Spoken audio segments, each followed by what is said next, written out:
What's up, team? Good morning, guys. Hope y'all are doing well today. It's a beautiful day today. Today is Wednesday, July 22nd. And it's a lovely, lovely day, guys. Hope y'all are doing well. Today we're trading on Ustock Like I said, I put some money in this thing. You want to see Ustock's platform? This is it. So we're going to be having some fun. I'm going to have to look to see what stocks I can and cannot trade. Let's see what we got. I got my watch list. I'll post this. But yeah, we're trading on Ustock today. And Thinkorswim. We're going to trade on Thinkorswim still too.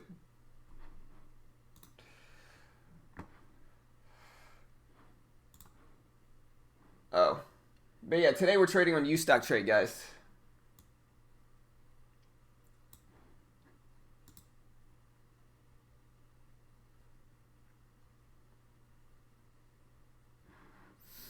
And yeah, MTP's tradable. The biggest thing I've used Ustock Trade before, and I've used them before, and I'm also going to be using Thinkorswim. But I've used Ustock Trade before, and the biggest thing about this is that some of the stocks have limited liquidity. I don't know if their liquidity is better. It's been a few years since I used them. I don't know if their liquidity is going to be better this year.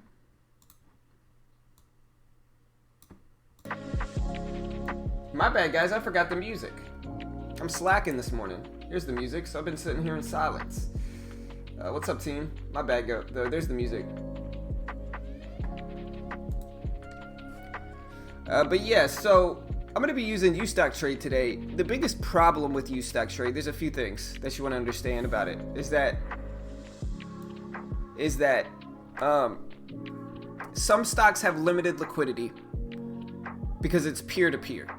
Right? Other stocks are not tradable altogether, and you can only go long.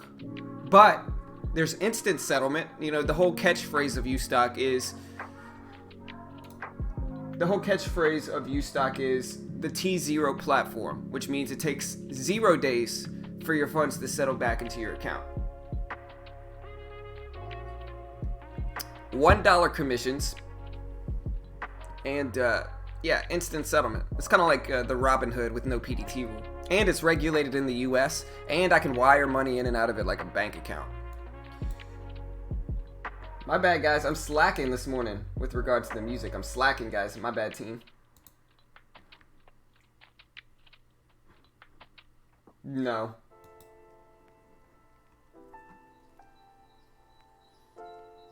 Yeah, I mean, I can't trade with Tefs anymore, unfortunately.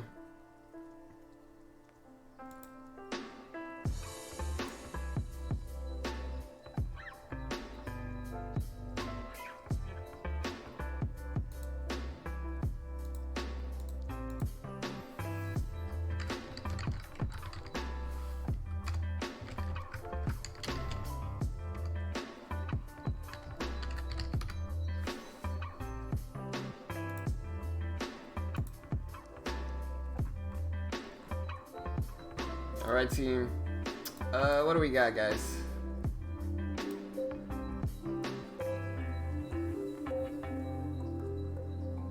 What's the MXC catalyst? So let's go ahead and look at some of these moves today, guys. We got some interesting trades to make today. We got some interesting moves. Number one, shout out to Two-Way and Scott. They called this one out before it ran. It has since fallen down. But Two-Way and Scott called this one out way over here before this big rip up. And so I'm watching TMBR. It's going to be fun to be able to trade as much as I want. Maybe I can start to scalp some of these penny stocks. And like that's the whole point of using them. But we'll see. It's been a while. Fun fact though, one of my most popular videos is of me trading on one of my most popular videos is me trading on Ustock Trade. You know, it's got like lots of views. And so, you know, it'll be nice. We got MXC. Too little volume though. This one is too slow for me. We got OBLG, which is gapping up. This one's a little bit better. We got OGEN, which is since dipping underneath the VWAP. We're falling underneath the VWAP here. We got BRN, which is okay. We got BNGO, which Doesn't look bad. BNGO. This one doesn't look bad. Over $1. You know, sometimes these over $1 ones run, and I could buy like a little shares here if I want to. Maybe I should. Like I said, I'm still gonna be trading on Thinkorswim too. Let me come on. I need to get in fast, or it's gonna be too late.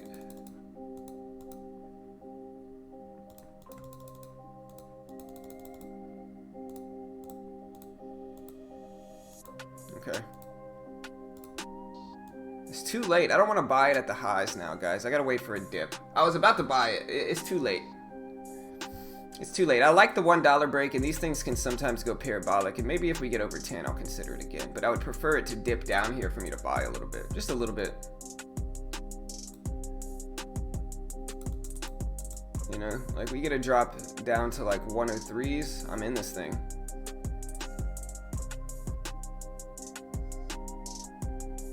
But like if we don't get a dip,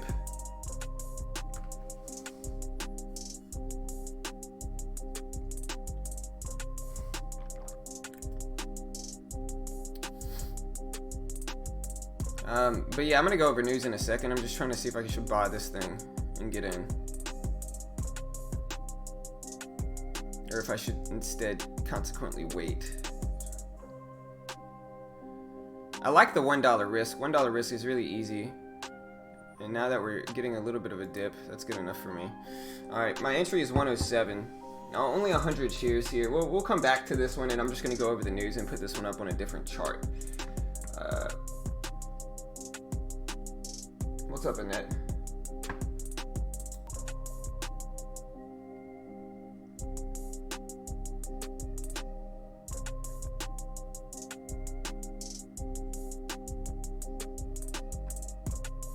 How do you add moving averages on Thinkorswim? You would just go to moving averages and then edit the time frame, right? So you would go to studies right here, and then you would go to add study, and then you know you go to add study. I'll try to do this quick. You go to add study, you go to moving averages way down here, and then you go to whatever moving average you want. I use the moving average exponential a lot. And so there's the exponential moving average, and then you would just edit that study and you would change it to whatever you want. So if I want the 12 EMA, I would just go up to 12 here for length, click apply down here, and boom, I got the 12 EMA. But I already have a setting for it, but that's how you do it.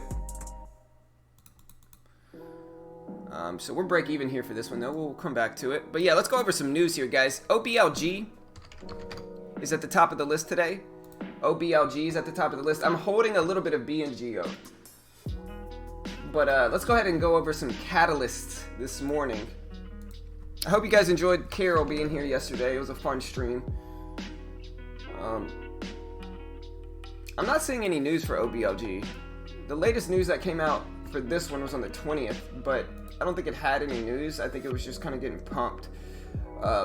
We had revenue and results that came out on the 30th for OBLG, but I'm not seeing anything recent. If you know why OBLG is moving, let me know, because I'm not seeing why this one's popping off here. I don't know why this one's moving this morning for OBLG. We also have OGEN. OGEN making some moves here.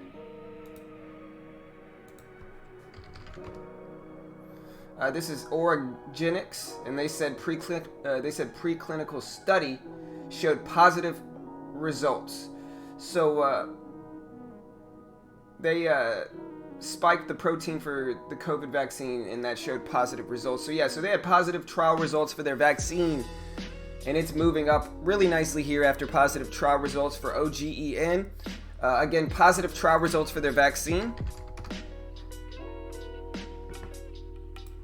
We also have BRN here, gapping up a little bit. BRN.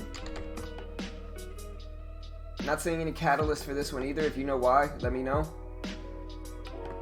Some old news for BRN. Not enough volume really to look good though. We got MCEP, gapping up a little bit slower. Nothing recent for this one either. If you know why this one's moving, let me know. Maybe my news is just slow. We got SNDE. SNDE is the latest one that's starting to pop off here. It's breaking highs this morning. Look at that high break right there. Ripping up here on 296 for SNDE. This is Sundance Energy. And I don't see anything new for this one either. Maybe this is just sympathy. What's the catalyst this morning for these? Is there something popping off with like oil and gas? We got CLST here making a move, which is Castlight Health. Nothing new for this one either. But yeah, that's about it. If you have anything specific you want me to see, let me know. We got IO, it's a former runner. NAK, which I think popped off a little bit yesterday, if I'm not mistaken. Yeah, so NAK popped off some yesterday. We got GNCA. What are you all watching today? But yeah, like I said, TMBR was interesting this morning. OBLG, OGEN. You got anything specific you want me to see? Let me know.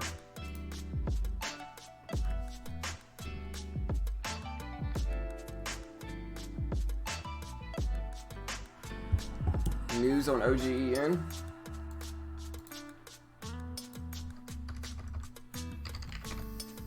This is Orgenics, and they said they showed positive results for their COVID vaccine program, is what it is. So, yeah, it was just positive results for this one.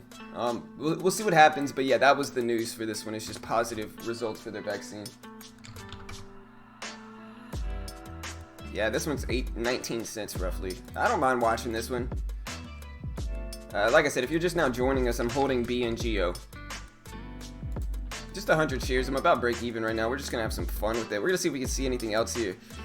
We also got, I'm looking at the gap movers here, and we're gonna see if we can find any other stocks on this gap movers list. We got QLGN, gapping up QLGN, which is Qualigen Therapeutics.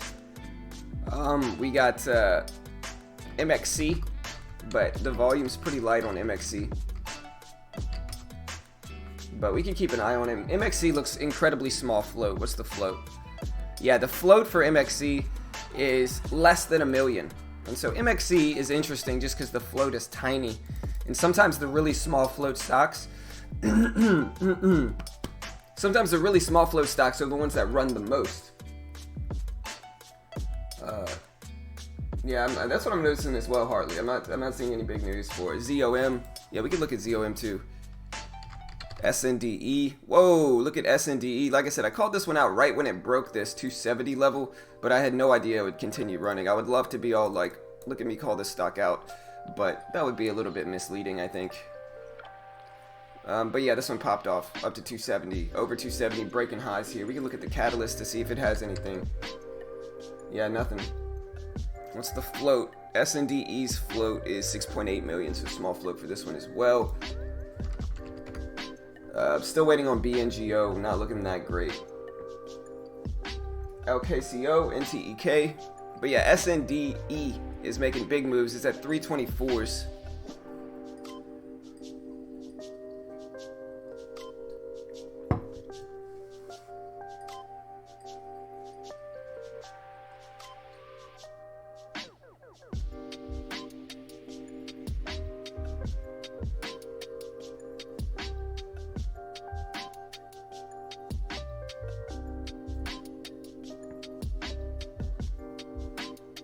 S&D still running, guys, and the float's got to be tiny. Yeah, 6.8 million float. That's roughly a 7 million float for this one. AXAS. Yeah, today I'm gonna be using Thinkorswim, and obviously I'm in BNGO with Thinkorswim here. And like I told you the last few days, instead of just trading on Thinkorswim like I have been, I'm also gonna be trading on Ustock Trade. And so I've got some money into Ustock Trade, and we're gonna see what happens with this one. It's been a few years since I've used this platform. It has been a few years, but there's no PDT rule, there's instant settlement, and you know, there's $1 commissions. So, you know, we're gonna have to try that out and see how that goes. Wish me luck on that though. You know, who knows how it's gonna actually turn out, but we're gonna try. And just to check some of these big movers here, MTP is tradable. MXC is tradable. And I think most of these penny runners are tradable. MXC, OBLG. OBLG is tradable. Nice. SNDE. SNDE is tradable. MCEP. Okay, so MCEP is not tradable. That's the one that's not tradable. What about TMBR? TMBR.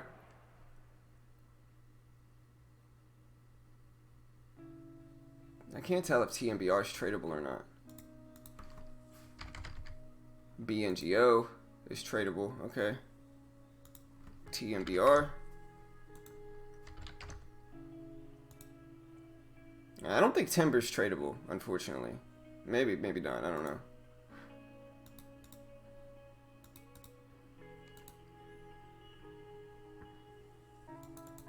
We're gonna have to come back to that one, I guess. Looks like it closed yesterday, so it looks like TMBR is tradable too. We'll have to come back to it. WISA.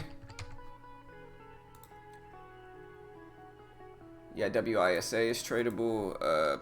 Yeah, so most of these stocks are tradable on UStockTrade, but that's what we're going to be trading on today too. We're still trading on Thinkorswim, obviously. I'm already holding some shares of BNGO on Thinkorswim, so you know we're already holding some shares.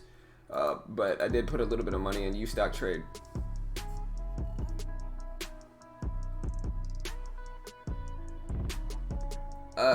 Joel, it's just ustocktrade.com, brother. It's just UStockTrade. I'm pretty sure it's ustocktrade.com. Let me see. I'm using the web-based platform, but yeah, I'm pretty sure it's just ustocktrade.com. I'm gonna wait and see how today goes. I might have to get out of BNGO though on Thinkorswim though. I might have to get out of this one. We're gonna wait and see, but I might have to exit.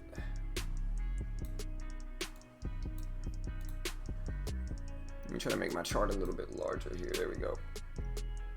I mean, we'll give this one time. It's such a small trade. Like, I'm trying to use this 98 level as my risk. And, like, holding BNGO in anticipation of a possible run at the open, I think makes a lot of sense.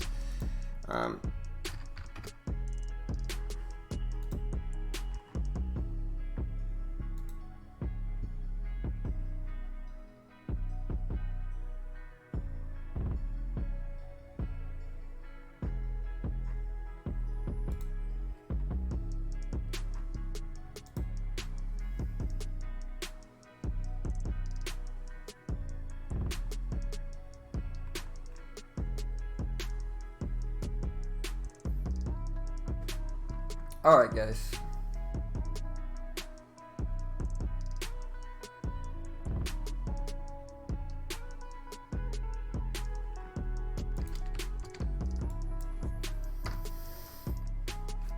Alright, team. Let's do this.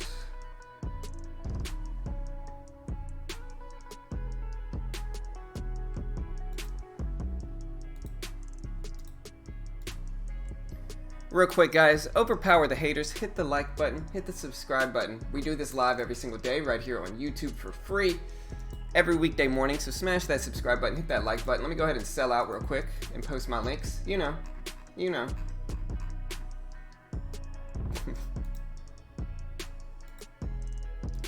But yeah, don't forget to hit that like button. Do it now. So yeah, it's a web-based platform, very similar to like Robinhood. Like, this is the user interface, and you got market price. The biggest thing is I gotta figure out how to change this to a limit. I don't know why it's only market, or if it's either market or I can type in a price. So if I want to get in at 240, I could type in 240 for a limit order. That's how you basically do it. And then if not, if you want to just mark it in, or if you want to switch, you can go like that. If you want to mark it in, you just delete it and put in, 200 shares, click buy, and then boom. I don't think it's going to let me buy it right now. Yeah. Market orders can only be implemented. Does that mean I could buy in pre-market? Can I buy in pre-market with a limit order?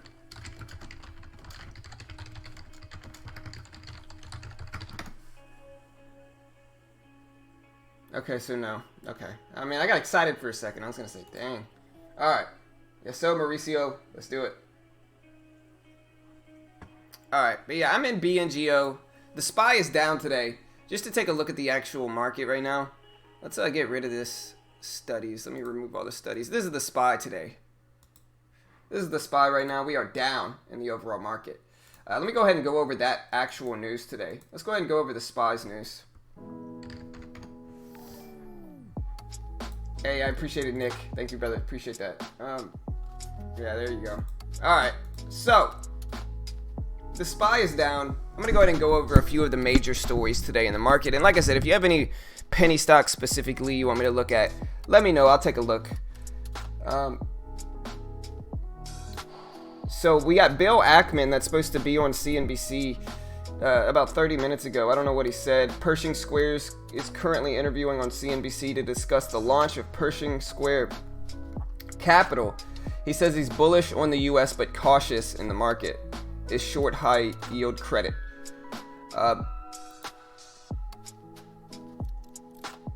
Senator Rubio said that China's Houston consulate is a massive spy center, apparently, is what he said.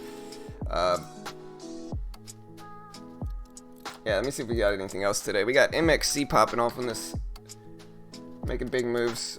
We got OBLG. And the big news story today is that there's not that many news releases today in penny stocks. I'm just not seeing that many. Like, we got a few, but, alright,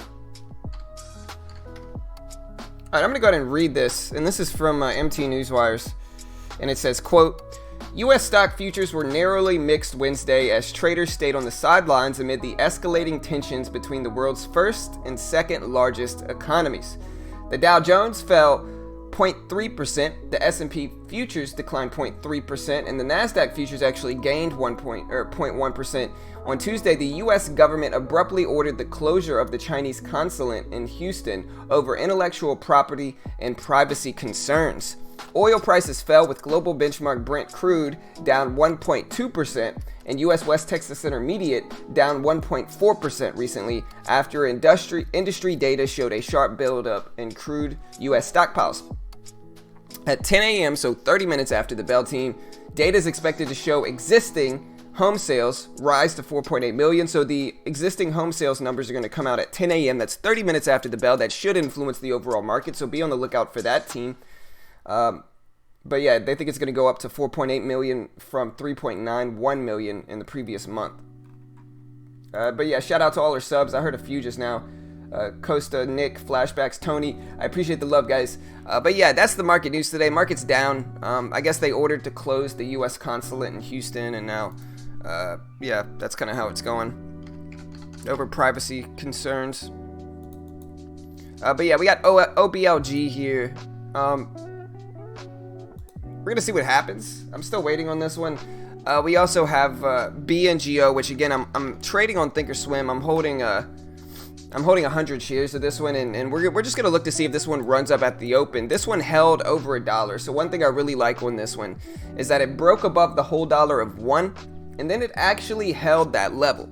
So it broke above the whole dollar of $1, and then it actually held that level as support here, which is good. You know, that's what I like about this one. We'll see if it actually maintains, though.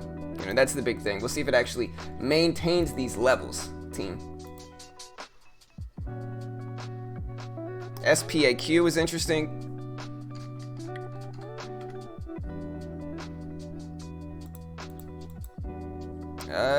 SPAQ, I don't know, for me specifically, it's just a little bit dull today. Like, look at the range the last 2 days, and maybe it'll break out of this range, but you just have a really obvious confirmed range in between 1540 and 1420. So, you know, we got this range. If it breaks out of this range, it's interesting to me, but dull pre-market, dull after hours. The latest big move was, you know, on the 17th, so Friday.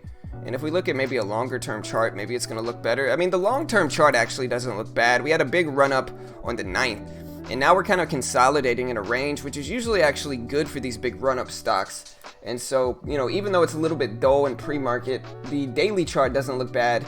Looks like a nice little dip for consolidation there for SPAQ. So that's kind of my take on it. We'll see what happens, but I don't like the very short-term liquidity, but the daily chart doesn't look bad. We also have BLNK popping up on my scanners here. BLNK making a big move this morning. Look at that rip up. BLNK gapping up from 610 to 720s, breaking high in pre-market. We'll see if it can hold the VWAP here and continue running. But yeah, BLNK, a huge rip in pre-market. And in about 1, 2, 3, 4, 5 minutes, this thing has ripped up from 610 all the way to 730 basically. Yeah, it just hit 730. So crazy move for BLNK. What do I think about WISA? I like WISA too. I think I missed this one, but we can go over the news for it. But I don't hate this one. This one doesn't look bad for WISA.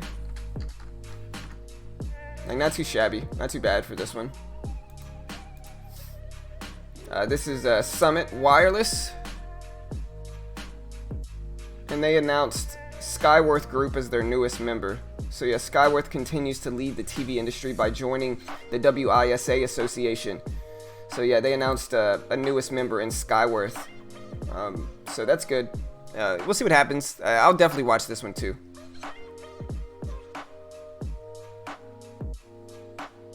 Yeah, I mean, Abigail. So all I do for that is I go to my moving averages. I go to moving average exponential, and I go to and I edit. I add the exponential moving average, and then I side click it and I click edit. And so I add the moving average and then I click edit and I move the length up to 12 for the 12 EMA, which is the exponential moving average. And then I add the simple moving average. It says moving average simple. And I do the same thing. I add it to my chart, I side click and edit it, and then I add the length to 26th, and then I just click apply on both of those, and there, boom, I have the moving averages, and in the end it'll look like this, you know. But yeah, we'll see what happens. I'm going to be trading this one a bunch at the opening bell too, just because, again guys, I'm trading on Ustock today. And Thinkorswim. Obviously, I'm still holding BNGO on Thinkorswim, so I'm going to be trading on Thinkorswim probably first things first. But I'm also going to be trading on Ustock Trade as well. And maybe I'll get into a few at the open, but we're going to be having some fun with it, and hopefully we get some good trades on Ustock Trade today. TNXP.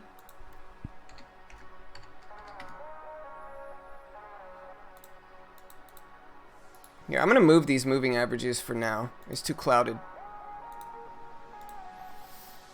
I'm going to probably delete some of these old levels for TNXP. TNXP is down, but it had a big run the last few days. And if you look at the longer term chart, it's still up there. You know, it's still up there. We start to break 240s, it could get interesting, but it has dipped, you know, pretty substantially down here. We're currently sitting right here for TNXP, so we'll see.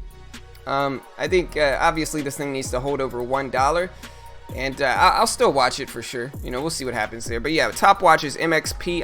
I'll go ahead and post my watch list here. I'll go ahead and post my watch list right now. We got MXC ripping up. That's certainly on my watch list. I'm holding a little bit of BNGO on Thinkorswim. Like I said, this is what I'm holding. I'm $5 right now, so pretty small. But we're holding BNGO. We got OBLG making some moves. We'll probably end up watching OBLG. SNDE making big moves this morning in pre-market. Look at SNDE, guys. Ripping up here, breaking highs. We'll see if it holds this previous level at 380 now. I think is the next step to see if it holds there at 380. We'll see.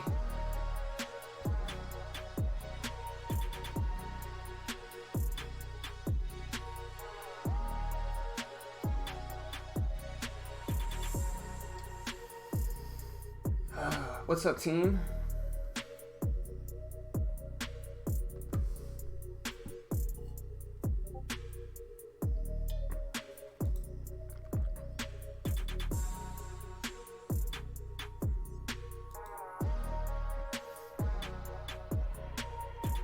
All right, guys. Hey, I appreciate the sub, Wilson. Shout out to my man Wilson up there hitting that subscribe button. I appreciate the love. Y'all hit the sub button. But yeah. What we got, team? BNTX. So yeah, top watches. BNTX is too expensive for me. SNDE. We're still watching BNGO. BLNK has been making some rips this morning in pre-market. Look at BLNK. This one popped off big, all the way up to 750s. So a huge rip for BLNK. So this one's on the list. So BLNK. We got OBLG, SNDE. We got BRN, which is not that good. NCEP, not that great. of WISA. A few people are talking about, and we'll watch this one specifically at 260. We're going to see if it can hold over that 260 level. Like, that's ultimately what we want to see. It's JOHN, precise. TAT, yeah, we can watch TAT. It's kind of cheap, but we can have some fun with it, maybe. Yeah, OGN doesn't look that bad. We'll see. Like I said, guys, let me know what you guys think. This is what I'm watching so far. We also have like NAK. I like OGN. Hey, thank you, Curtis. Shout out to Curtis. I appreciate it. All right, guys. So yeah, today we're trading on Thinkorswim. We're also going to be trading on. We're going to be trading on Thinkorswim, and we're going to be trading on the lovely Ustock trade today. I told you guys we're going to be trading on Ustock trade too, so we're going to be trading on both of these platforms, and Thinkorswim and Ustock trade. I'm currently holding a little bit of BNGO, a little bit. We also have like JOB, we got ABUS, we've got AUPH, QLGN, we got GNCA, we've got PZG, we've got USAS. So we got a few other ones, but nothing that looks that great. We got ATOS, which is kind of making some moves, NAK. And so yeah, that's what I'm seeing right now. Let me know anything specific you want to see me look at today. MXC, yeah, MXC, good volume, or not good volume now, but a tiny float for this one. Like this one's float is tiny. The float for MXC is like under $1 million. It's like 950,000 shaders, so it's a tiny float for MXC. And so we're watching it for sure. You know, I'm watching this one deep, but let's see if we got some other scanners up here.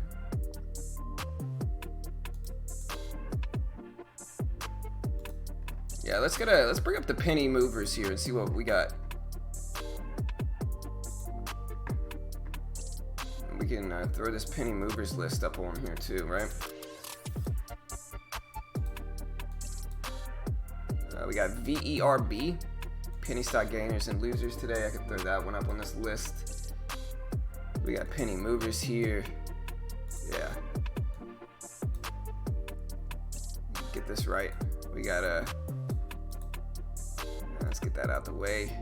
Oh no. What have I done? What have I done? Alright.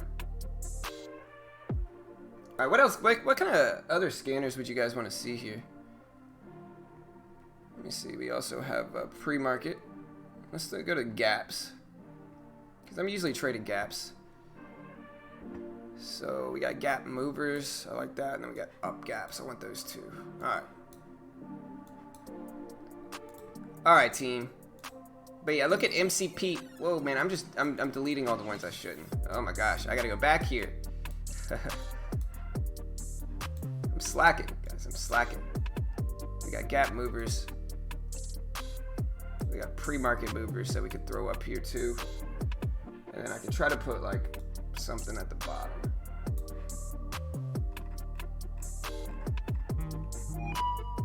Penny movers. Yeah, we're gonna get rid of that.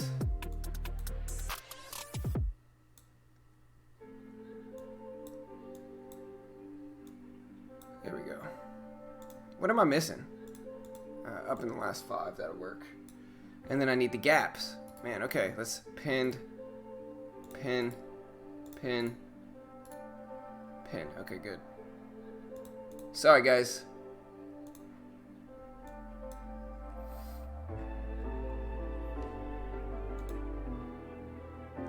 And then we want this here, and then maybe this.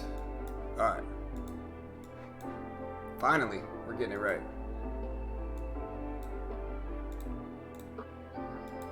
We can throw down gaps here too. Alright, that's probably good, right?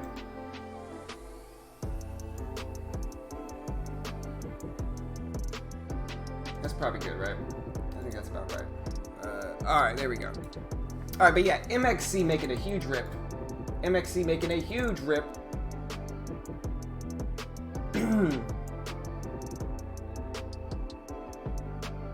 Nah, Thinkorswim will let you trade before the market open. I'm in BNGO right now. If you want to trade before the market open, Brandon, this is what you do, okay? So if you want to trade before the market open, this is what you do.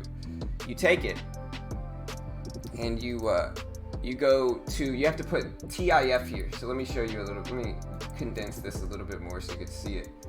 All right, so there you go.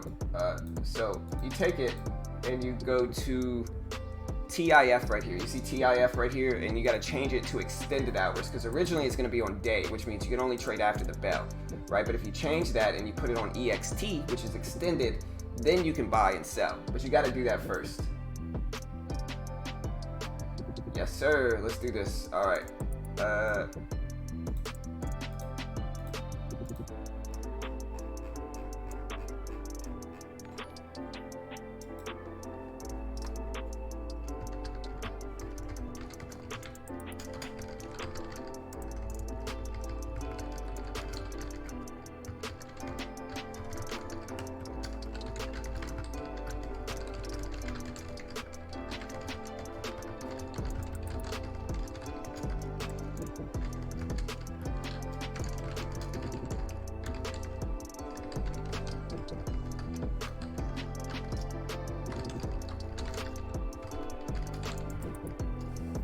Sir. Alright, there we go. I appreciate the sub. Sorry, I'm selling out real quick. You know. Alright, there we go. Yes, sir, we're trying out U-Stock trade today, and we'll see how that goes. But I'm probably going to have to get out of BNGO here. We'll see. I'm waiting.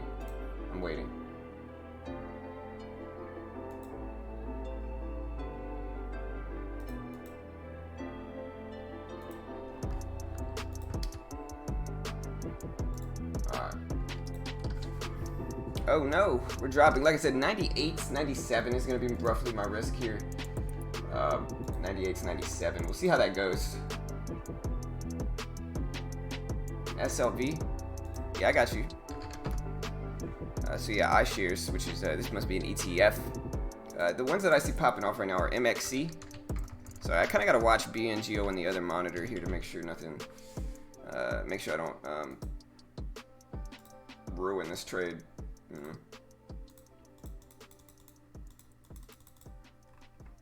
me switch it so I can kind of keep an eye on it on my other screen here. Alright, guys. Alright, team. Let's do this. So we got MXC here making some moves. I'm holding BNGO. I'm probably going to have to get stopped out here, though. We're pretty close. Like, I want to let it run. I want to let it test this level here, but we're pretty close. $10 loss is minor, though. INPX is showing up on the scanners, though. INPX. Yeah, INPX is kind of hitting the top of the range here in pre-market. We'll see if INPX ends up ripping up here. I'm still having to keep an eye on a little bit lower volume, though. I'm still having to keep an eye on, like somebody mentioned ZOM, and so we're going to watch ZOM. OPTT is at pre-market lows. I don't like that one. CEI, maybe. We can keep an eye on that one. BNGO, we're getting close to exiting this one, but nothing too crazy yet. I want to see a battle $1 and then just bounce right back. We're going to see if we can, though.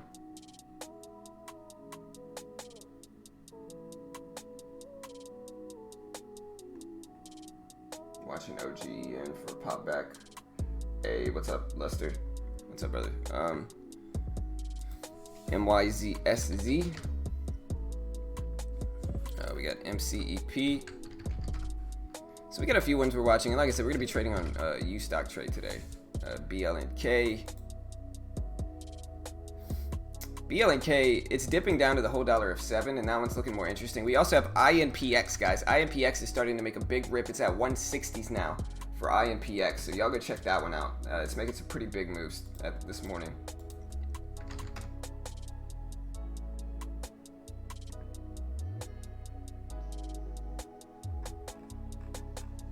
Alright, so doesn't Tesla have its earnings thing today? Isn't that what's going down?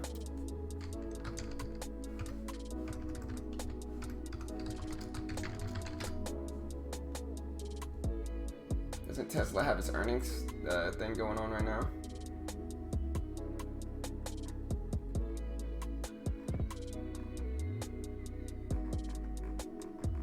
Alright, guys.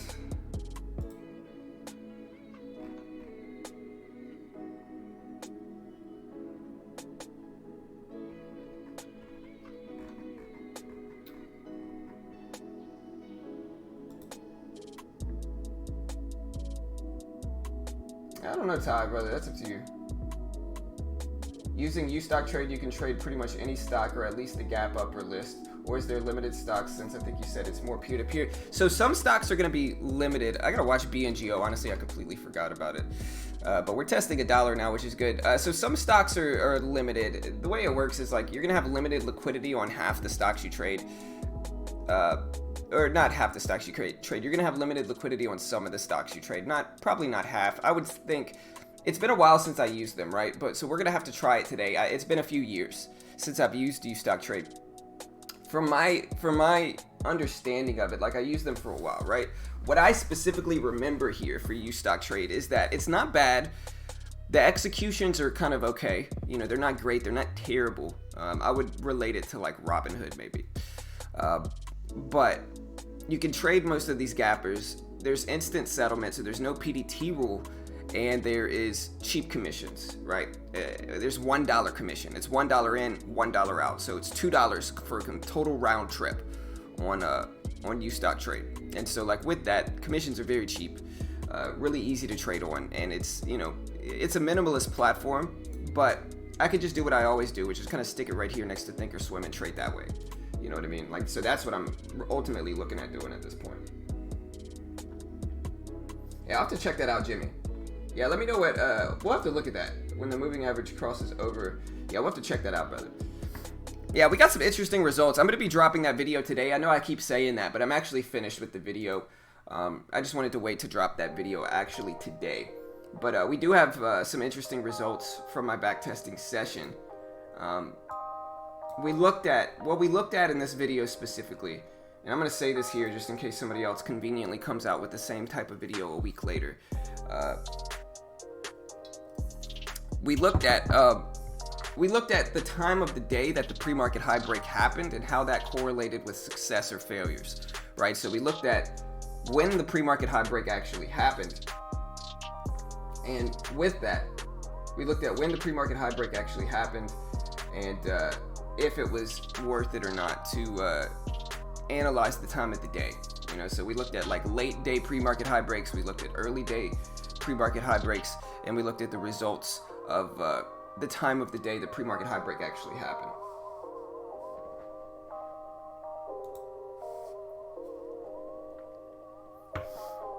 Alright, so yeah, let me see.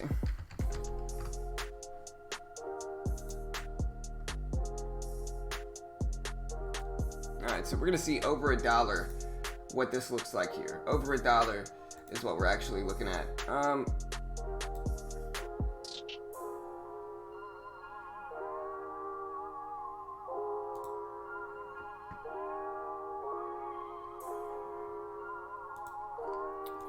And we might have NOVN here.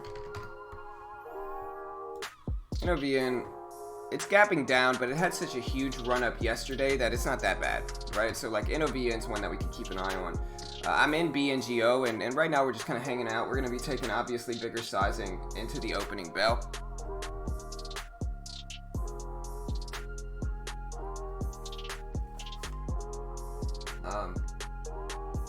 Yeah, I used the 12 EMA, the 26 SMA. But yeah, that's what we're looking at now. If you have anything specific you want me to look at, let me know. But at this point, MXC looking solid, strong. SNDE looking solid and strong. Look at SNDE breaking highs here, guys. So SNDE is actually breaking over the pre-market high. It's over $4 over the pre-market high, and it's looking really strong, honestly, for SNDE. Yeah, BLNK looks good too, but SNDE just recently pushed over that $4 level, which makes it really, really interesting here. So we're over $4 for SNDE. We'll see what happens, but, you know, not looking that bad, to be honest. We also have AUTL, CSLT. We got BRN. We got REI.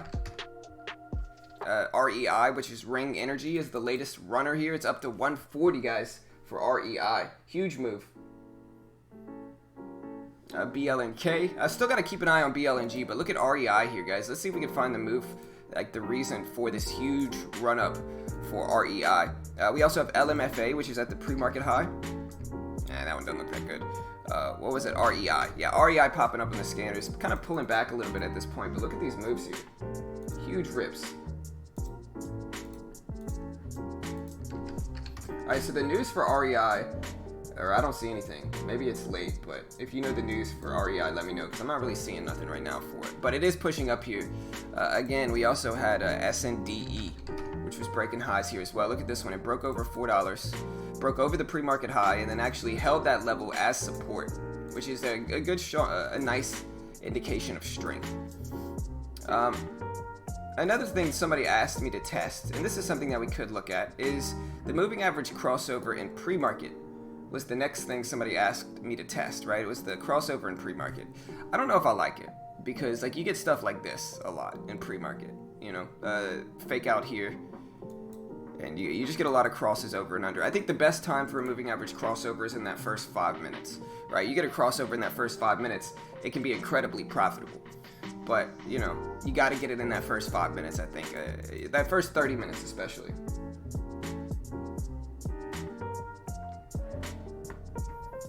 What are the glasses? They're my prescription glasses. I'm nearsighted, but it's easier to see with these on anyway.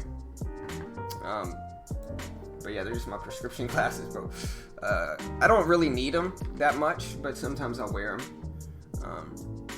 But yeah, BNGO, I'm still holding 100 shares of this one, and maybe I'll add to this if it looks strong at the opening bell. Like if we get a breakout, say we get like a moving average crossover into the opening bell, maybe I'll add to this one. You know, I don't hate considering that, but it's gotta work for us up until then. We gotta actually let it break, but I don't hate necessarily adding into it.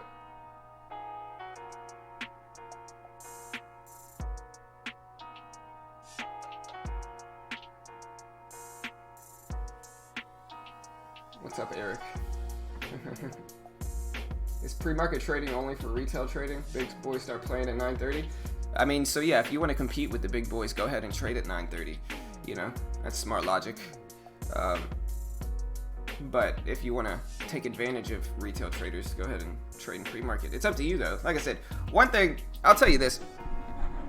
One thing that's incredibly obvious for anybody that has traded for a decent amount of time is that any strategy works under the right conditions, right? For somebody to claim universally that a specific time of the day or a specific strategy or a specific indicator, for somebody to claim universally that those don't work, just makes that person seem incredibly naive, you know? Because the reality is that everything works under different conditions, right? Certain strategies are going to work better on certain stocks. It's not like a strategy just universally doesn't work. It probably does work. It just depends on if you're trading the right stocks during the right time and so forth and so on. And that's what's important to understand in trading is the time of the day you're actually trading and the strategies and the stocks and the float. There's a lot of different variables that come into play there. But like I said, pre-market, there's obviously profitable strategies you can implement. It just depends on if you're trading the right stocks during the right time in pre-market, during using the right strategies and so forth and so on. And like, that's the reality, right? Like I said, a lot of times naive traders, they'll watch a course or something like that, and the course will teach like one specific way to trade, and so they'll think that's just the only way to trade, right? Not accurate. Everything works under the right conditions. But yeah, we're gonna see what happens with BNGO. Yeah, I'm gonna check that out, Jimmy. We'll crossover over the VWAP. So which one are you talking about, though? All right, so you're talking about when a stock is over the VWAP when it does the moving average crossover. Let me look. I mean, we could go back and see. MTP was the big runner yesterday, and this is another one I'm going to watch today. Again, it's MTP. I'm certainly going to watch MTP today.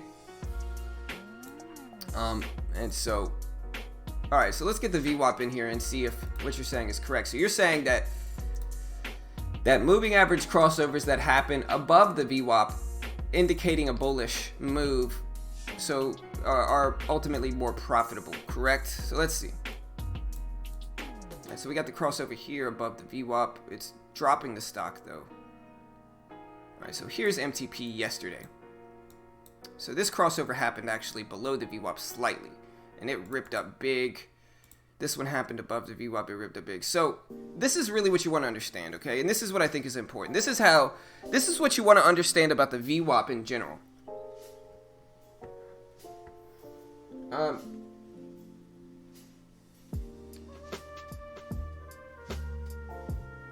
Right, for sure.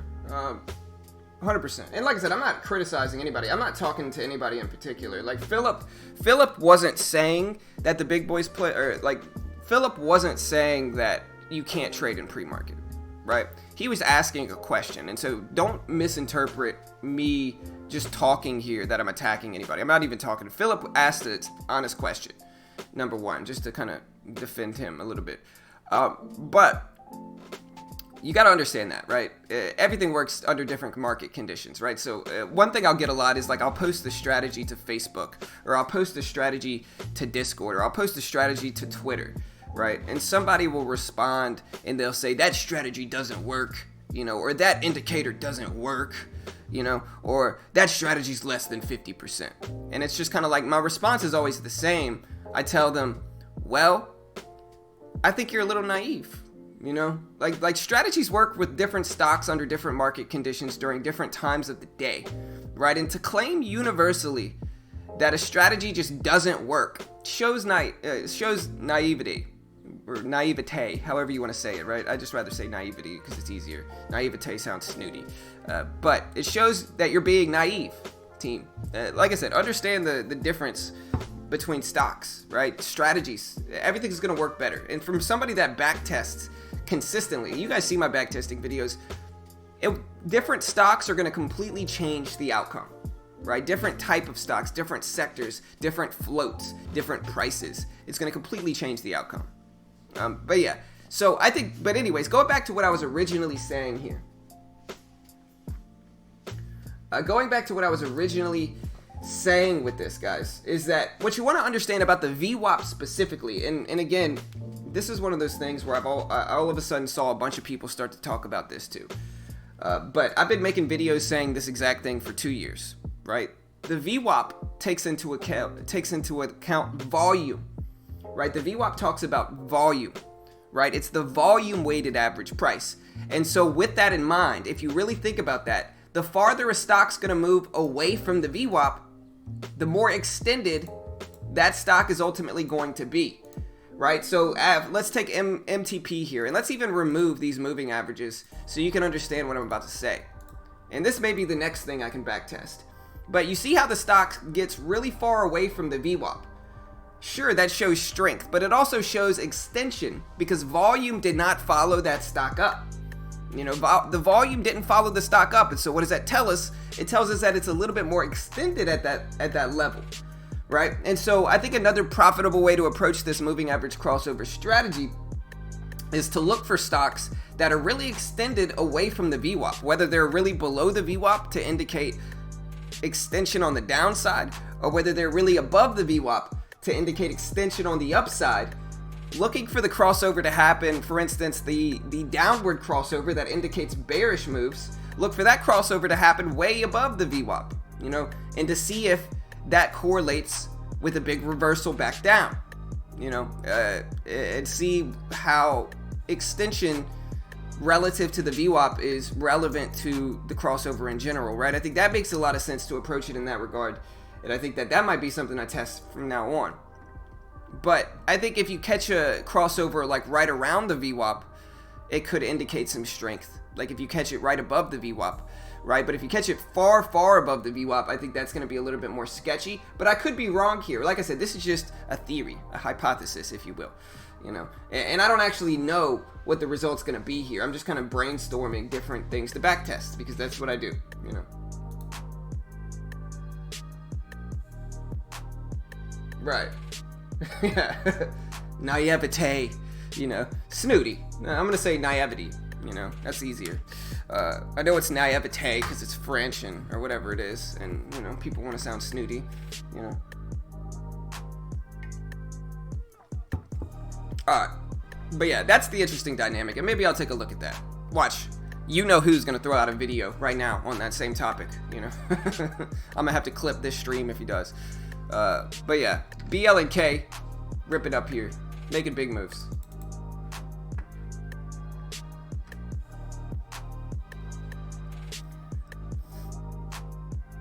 Yeah, and that's what people don't understand. And like I said, since I talked about that, I've seen, and I posted about a video exactly like that, explaining exactly what I talked about 2 years ago. Everybody else starts talking about it right after I do. And I'm not saying they're copying me. Some people just are on the same level with like VWAP stuff, because like VWAP's my favorite indicator, right? But others are just riding the trend. There's 2 videos I've been posting for years. Backtesting videos, and you can go back and check my library. I've been posting backtesting videos for 2 years now, and VWAP videos specifically. Because like that's my thing. Like that's how I trade. That's how I love trading. Alright, so we're going to watch REI here and see.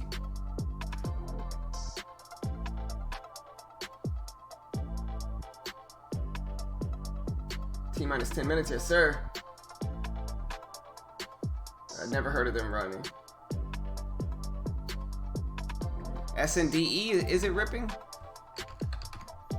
Yeah, SNDE's not even looking back. That thing's saying YOLO right now.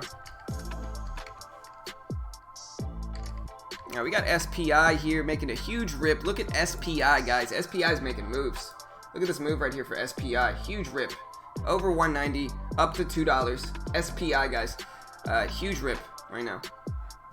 And I might have to get out of BNGO. Hopefully it holds, but it's not looking great. Bids down there at 978.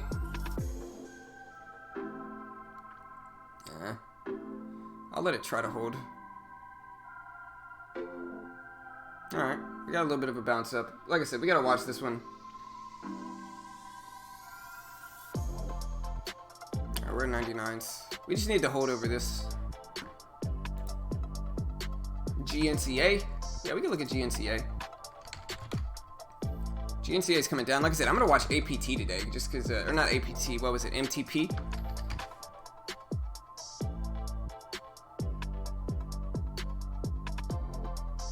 GNCA, yeah, we'll see. It's gapping down. I'm gonna watch MTP today though, just because it was a huge runner and a huge move.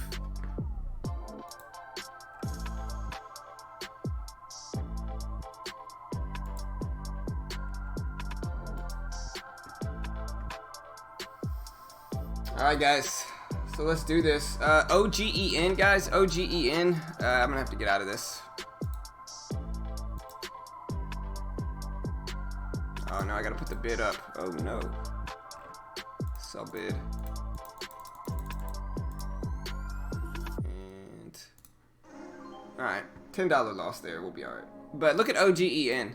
Alright, I'm out of BNGO. Look at OGEN here though. Huge rip. Nice squeeze here for OGEN. It's up to 190s, guys. It's breaking above the VWAP. Looking strong for OGEN.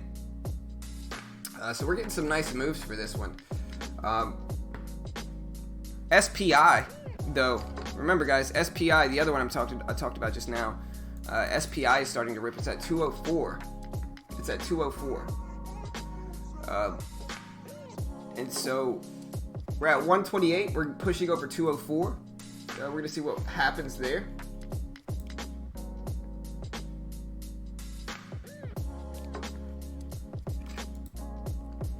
We got SNDE. We got REI. So I'm watching REI. WISA is another one I'm watching, although it's kind of down a little bit, but we're going to keep an eye on it regardless. We got URG making a little bit of moves. OGEN is looking strong here, and so I like OGEN. And so we're going to try to trade those as well.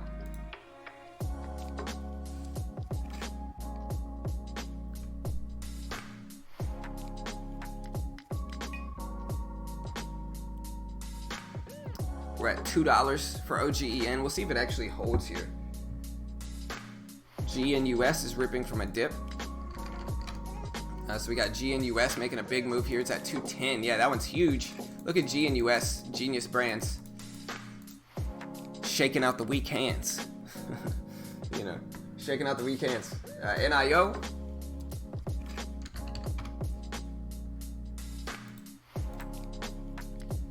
Alright, we got NIO, we got FTEK,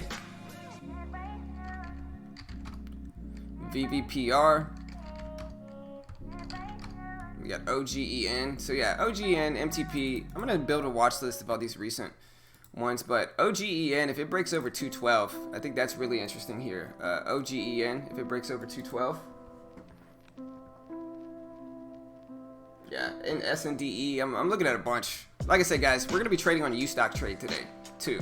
So we're going to be trading on Thinkorswim and Ustock Trade. But yeah, SNDE here. We'll see if it holds now. It's got to break over $4 and hold. Like, that's what I want to see happen. OGEN. Yeah, let's take a look. I got to put the 1 minute chart up because that's what I usually trade the crossover with, is the 1 minute. Yeah, crossover happened there nicely. I look at the crossover here. Beautiful crossover. Ripping up nicely. It's over 2 now, but that's the big thing. I think it's got to hold over $2 and then make the move up, right?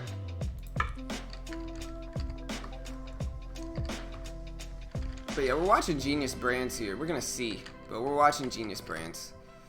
That one's making a huge move too this morning.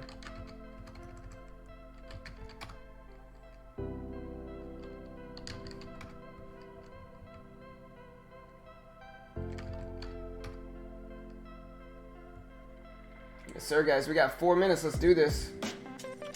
Good luck, team.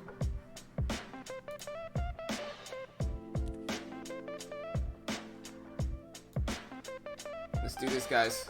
We got 2 minutes, team. Yep, about 2 minutes. Good luck, team. Like I said, we're trading on Ustock Trade today. Wish me luck. We got this. Good luck, team. You got anything specific you want me to look at? Let me know. Don't forget to hit that subscribe button, the beautiful subscribe button. I appreciate it, Jay, Curtis, Wilson. Appreciate all the love today, guys. Hit the subscribe button, click the bell. We turn on notifications. We broke 27,000 subscribers yesterday. 27,000 subscribers. So I appreciate the support, team. I really do. We got SPI making big moves. So what do we have? We got REI. We got MTP is what I'm going to watch. So we got SPI, MTP. We got OGEN. We got REI. I'm trying to put all these up so I can watch them at the bell. MCEP, BRN. I don't like BRN. I'm going to put REI up though. And then WISA, Timber, NAK. Wait, isn't NAK Nokia? No, it's okay, different. MCEP. MXC. Alright, guys, we are ready. So yeah, I'm watching SPI, OGEN, MCEP, REI, WISA, TMBR, NAK, and MXC today. If I'm missing anything, oh, and BLNK is probably the more interesting one over NAK. So BLNK. So BLNK, SPI, REI, MXC, OGEN, and SNDE is actually the other one. SNDE. So we got a lot of moves here, and we got some stuff to trade. Like I said, we got less than a minute. Good luck, team. Let's do this. I wish you guys the best of luck. Let's try to make some money today, guys. Oh, and G and US.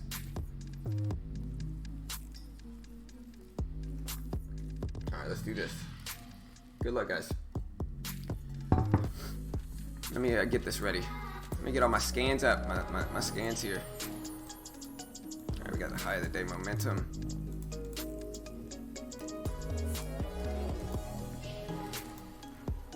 Alright, guys.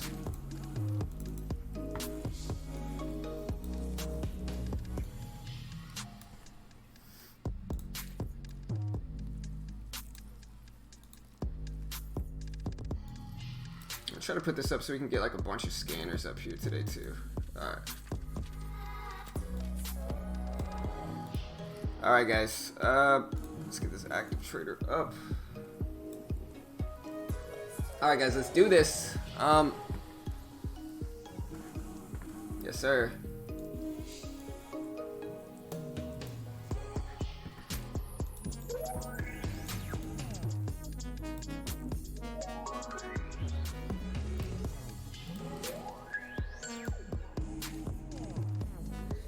I'm trying to find these penny movers too.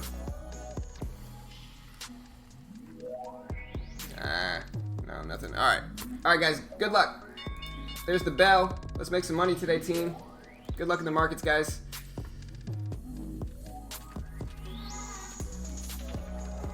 All right, so we got some drop at the open. So we're dropping at the open for SPI. We got TAT popping up in the scanners. TAT. Although nothing's really happening for this one. We got REI popping up on the scanners, guys. But nothing's happening for this one. SPI.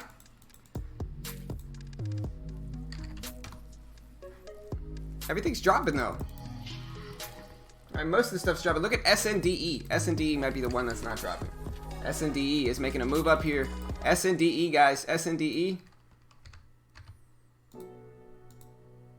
We're looking for it to hold $4. If it does, we're going to buy it. But it's got to hold 4. Getting rejected now. Big wick here. So, indecision for SNDE, but we're watching it. We also got OGEN, which is dropping. Over $4 for this one is interesting to me. Over $4. Alright, nothing for that one. Alright, what else we got? GNUS, guys. GNUS is popping up on the scanners. CEI is popping up here. Come on. Load. Stop being so slow. Alright, we're going to look for the crossover here, maybe.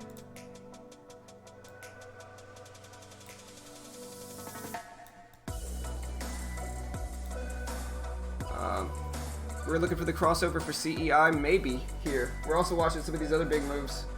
CEI might be crossing over. MXC, guys. MXC making a huge rip. Huge move for MXC. Again, we're watching CEI here at the open. We got AUMN popping off here. AUMN. I wonder if the crossover works for these penny stocks, like really, really penny stocks. It already happened kind of at the bell. SACH, USEG, SPI. So I'm mostly getting, honestly, drops at the opening bell, except for WISA. WISA actually kind of looks strong here.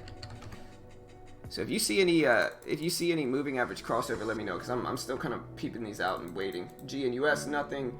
Timber, nothing yet. MXC is actually strong though. So MXC is the one that is up, and it's halted. So MXC just got halted on the way up. It's at 1127. MXC halted on the way up, guys. But we're waiting. We're gonna wait.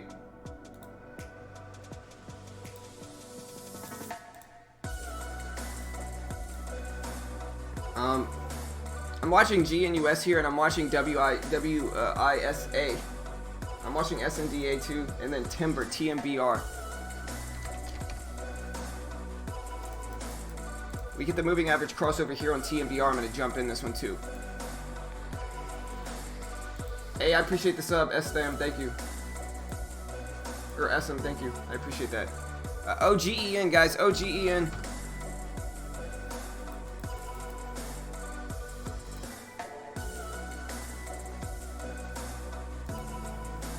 Alright, I am in with 250 shares of OGEN here. It's not the moving average crossover. It's already kind of crossed. It's the red to green washout long move. And so we're going to try to make some money if this one rips over $2 and goes parabolic. But I am in OGEN here.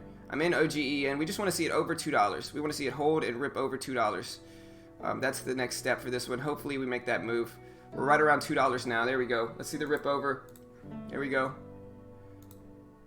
Alright, I just took half off. I'm only holding 100 shares left. 100 shares left. We got the rip, though, that I wanted. We got the rip over $2. We just want to see it hold 2 now. We just want to see it hold 2. I spilled coffee, man. All over my face. There we go. Alright, I'm better. Alright, we're getting a nice rip up here. Over 20. I'm going to take another half off here. Alright, so we're only holding 50 shares left, and I could really be patient and let this work under 2. We also got Genius Brands. That is about to rip up. Genius Brands and SNDE. All starting to make these moves here. I'm just going to get out there. So about $20 up on OGEN. We're also in SNDE. SNDE, which is a huge rip up. It's starting to squeeze for SNDE. So a huge rip up here. We're starting to break. For SNDE, we want to see a little bit more of a move before we decide to jump in this one. But we also have Genius Brands here. GNUS. It's not going to cross over. It's a little bit too... But hey, we get to move over this 223 level. Let's try U-Stock trade out, shall we? All right, let's look at U-Stock trade here, guys. We'll see if this works. All right, how many shares do we want? Let's just try 100 for now. OGEN is starting to make that move. We also got GNUS. We needed to make this move though first. And maybe I missed out on OGEN.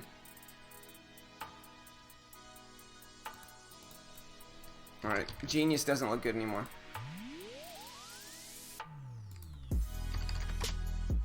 Alright, this one's trying.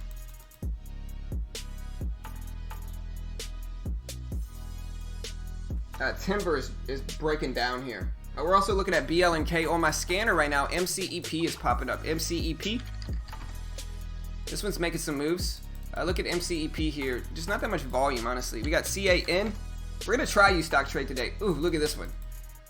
There was the crossover. We had the crossover for CAN, but we just didn't catch it.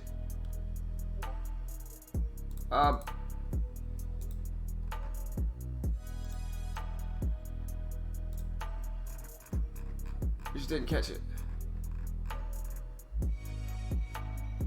Please don't tell me BNGO ran. Oh my gosh, it did run. Oh no. No, man. Oh, that hurts.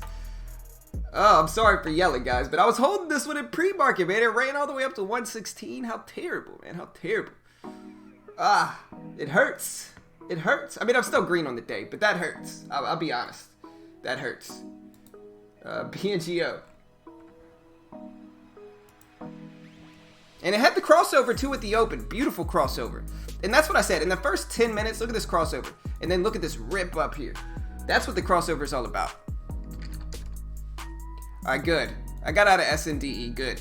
Or no, it wasn't SNDE that I got out of. I didn't get in this one. But, bingo, man. I blame that dog. Bingo. You know? But, it's the dog's fault. We got PPSI. That's a fun one to say. We got PPSI here starting to make a rip. We got CRIS starting to rip up here. We did get the cross down here, but it's a little bit too late for that one. OGEN is pulling back, so I'm glad I scalped it instead. We're looking at GNUS here and WISA. We are looking at these. We got TAT. We got CEI. That actually did make the move. And we got the crossover here for CEI. I'm going to buy a few shares here. Like, like 250? Alright, I'm in with 250 shares. We got the crossover here for CEI. We're starting to break over some highs. And we're going to see if this ends up working out. But we're in CEI here. We just need to see a break over 116. There's one. There it is. There's the break, 117. Alright. Let's continue here. We got the cross. Ooh, bad drop. Alright, we're back up. A little volatile here. A little crazy.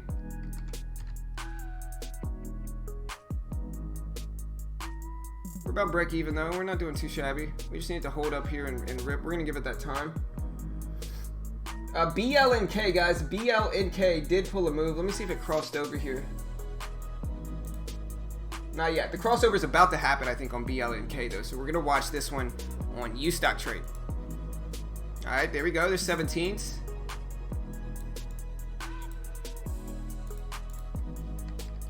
There we go. All right, we got BLNK here. I don't know how many shares I could buy. I could probably buy like 50 shares. That's reasonable. We're looking for the crossover here on BLNK. There's 17s. I don't know if I like this one, though, for CEI. I'm just not sure if I really like this trade. I'm going to try to let it go to 18s and see if we can get there, but the way it's struggling here, I'm just not really loving it. We're about to get the crossover on BLNK, though. BLNK. Oh my gosh, don't tell me my neighbor's cutting the grass right now. He is. Alright, hold on, guys.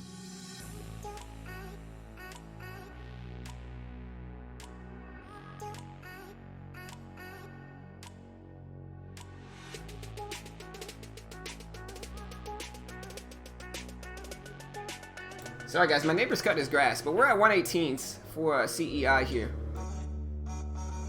but we're gonna peep it out.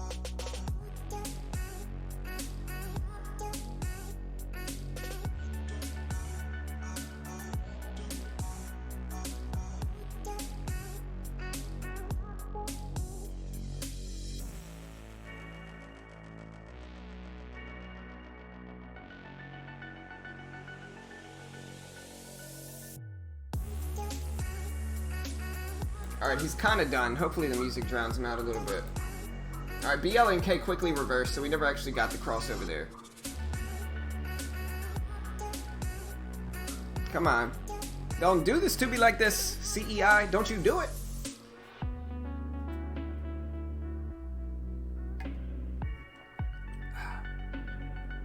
Don't you do it.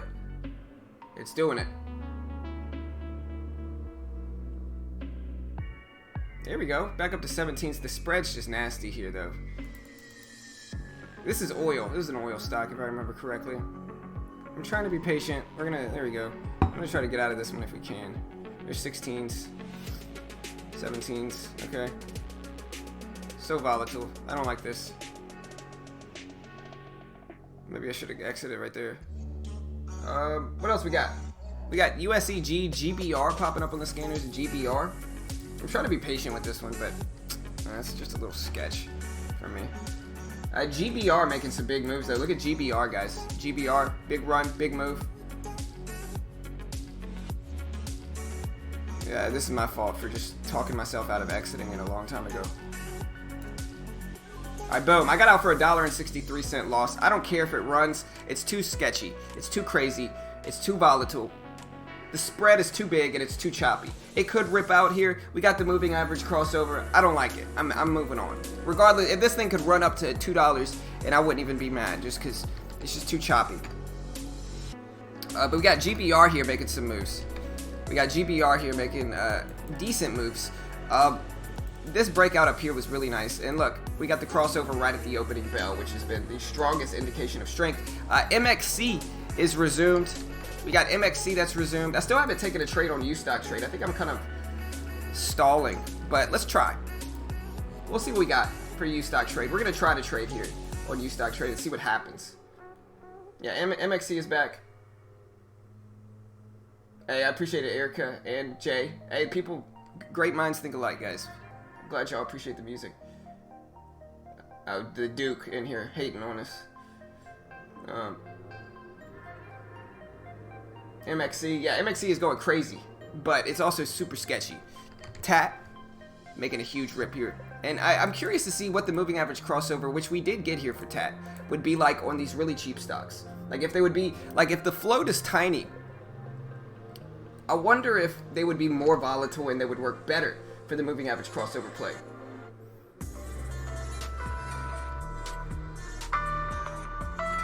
Y'all can't hear my neighbor, he's cutting the grass. Super loud. We also got ENT and SPI popping up on the scanners.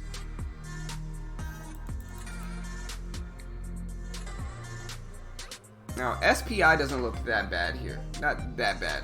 It's such a huge range, though. That's the problem with it. Such a huge range.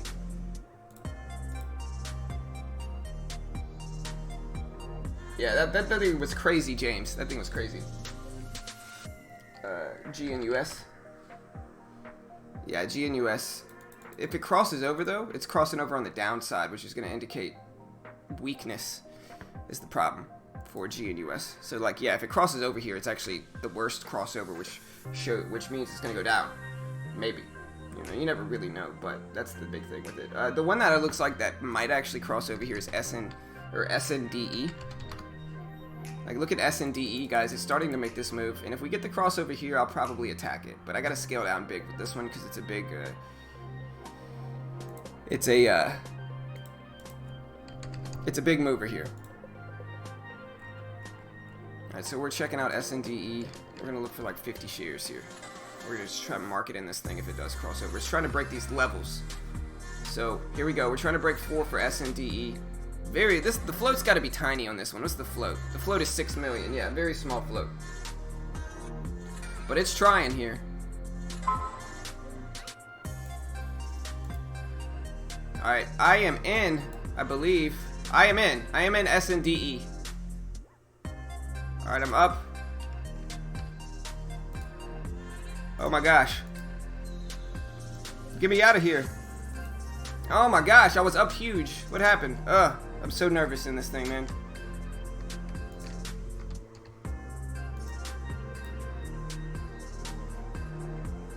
Alright, I'm out. Alright, I made some money. I made some money in my first trade on Ustock trade. I got in, I got out. Whew. Man, my heart's pounding with this because it's been a long time since I've used it. And like I said, we got the crossover there. We took advantage of the crossover. SNDE popping off big. Oh, man, I probably missed out on some profits, guys, but I'll take it. You know what I mean? I would take that. I made like 12 bucks on it, but like I'll take it because I could trade as much as I want on SNDE. And if I want to get back into it, I will. But my first trade on Ustock trade was a success. Kind of scary at first. But yeah, so that's that's what happened. I made $11 on the trade. 11 bucks. Whew. But we got the crossover. We got the big rip. Yeah. So not too shabby, guys. Not too shabby. We also have LONE popping up on the scanners here. Whew. I should have bought 100 shares, but it is what it is. Green is good. I'll take it.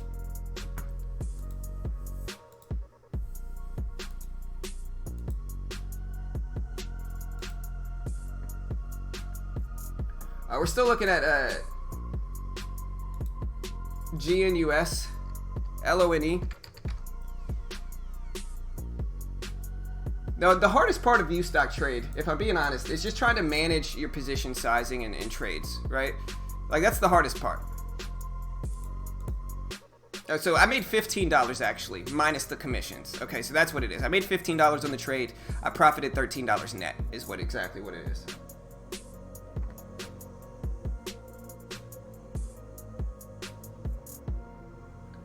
Yes. No, they don't have hotkeys. I wish they did. Yeah, for sure. I'm happy with it, you know.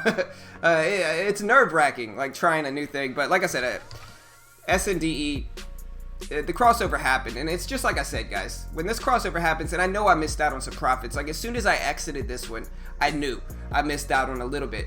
But I'm just trying to get my first trade in the books here and start to try to make it work. I'm green on the day in all of these accounts. But, you know, the biggest thing is, like, it's a slow grind, right?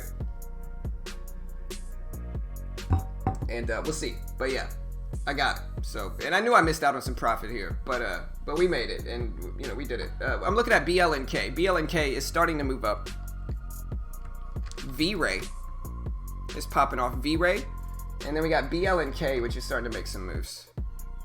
BLNK is slowly grinding up here, trying to get up. We get the moving average crossover. I might consider this one. I might. We'll see.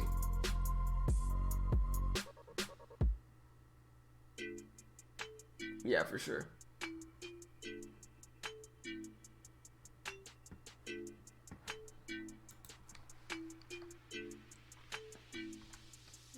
I mean, that's probably a good thing you didn't. Oh, you know, no, maybe not.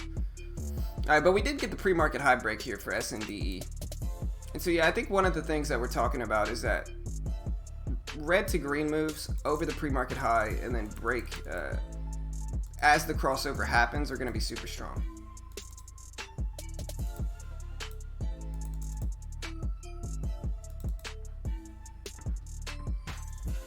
Yeah, we did it. I was nervous, but we did it. You know, we did it.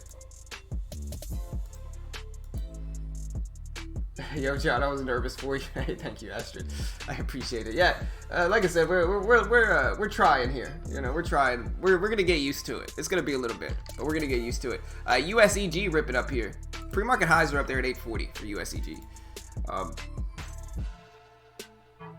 But we're trying. You know, we're trying.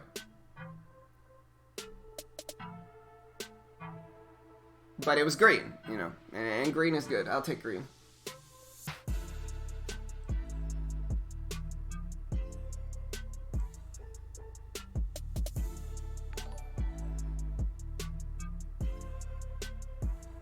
Hey, I appreciate the sub, Zed. I watched Pulp Fiction the other day with Zed. But I appreciate the sub, bro. GNUS is looking interesting here. It kind of looks like a triangle pattern. But look at, there she goes.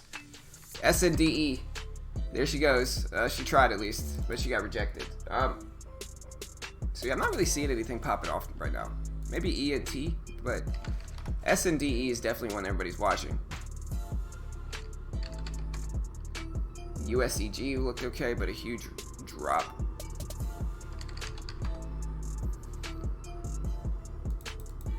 We got SNDE looking okay here. We're gonna see over 460s what this one wants to do. Maybe I'll buy 50 shares on Thinkorswim too. Problem is we already got the crossover. Alright, I'm in this one with 50 shares. I don't know if I like this trade. This one might fake me out. We're gonna try to give it time. There's 470s. 468s. This one's got me nervous. It's just such a big range. We're trying to let it work. But it's got me nervous. I'll say that. We're trying. 470s. It's only 50 shares, but this thing could drop fast, actually. Noticing the range of this. We'll let it work over 450. I think it's the risk we got to give ourselves. There's 470s. Trying. 77s.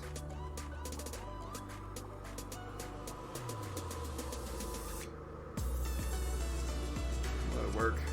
77s. Trying. 78, 79s. A dollar gain. I just don't like it. It's just too sketchy. It's just these wicks are scaring me out. I would rather just get out break even and be done with it. And then maybe it's gonna run, but these wicks are too scary. There's too much buying pressure indication. It might run up after that, and I probably should be a little bit more patient. I just don't like the way it's moving. Maybe I can look back on U-Stock trades since I have more trades available in there if I'm gonna trade this. But I just don't like the way it's moving here. We might get a rip up, but at that point, when it was struggling to break 80s, at that point, it just didn't look good. We're due kind of for a pullback, and that's the only thing that's making me nervous with it. Yeah, and exactly what I said, guys. Exactly what I said. You know, it is what it is. But there's the pullback on SNDE, and that's why I didn't like it. And so yeah, unfortunate, but it is what it is. At least I got out of that safely. And I'm not saying it might not run after this, but it's not really my thing now. AZRX, PER. And so yeah, I'm really happy. Obviously, I got out there. That was the right time to get out.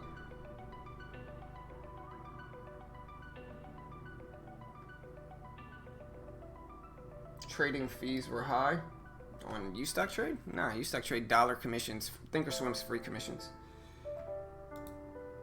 A TMBR crossover, Nancy? Yeah. Yeah, this one might cross.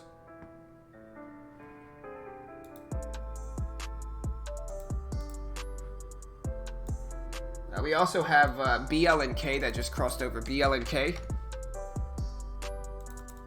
Although this one hasn't quite done it yet, I guess. And we're looking at TMBR here too.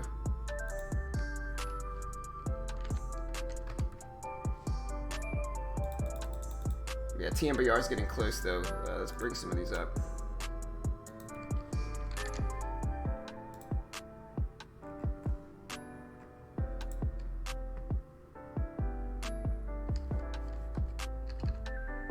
We're looking at 100 shares of TMBR here for this crossover play.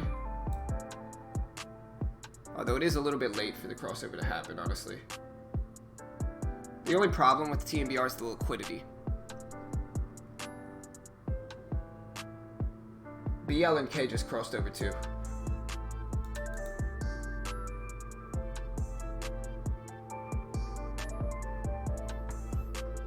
Look at BLNK here. So we did get a really obvious crossover there for BLNK. Like I said, the problem with this crossover, guys, is that it's a little bit too late for me now. You know, like I said, it only really works the first 30 minutes or so, and the later in the day, the worse it works, right? So like later on right now, it's like 25 minutes after the bell. It's just a little bit slow. And so maybe I'm wrong, and maybe I'm just gonna watch this one run up, and that's possible for BLNK. Yeah, I guess that's what happened, but hey, there it goes. And, I mean, hey, look. Crossover works, you know.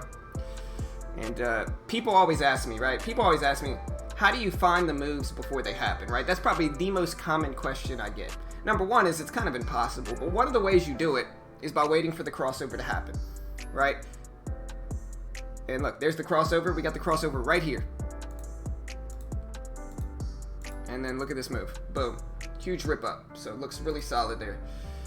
It's a little bit too late for it, though, for me. But I should have jumped in. Same thing, honestly, it looks like with TMBR.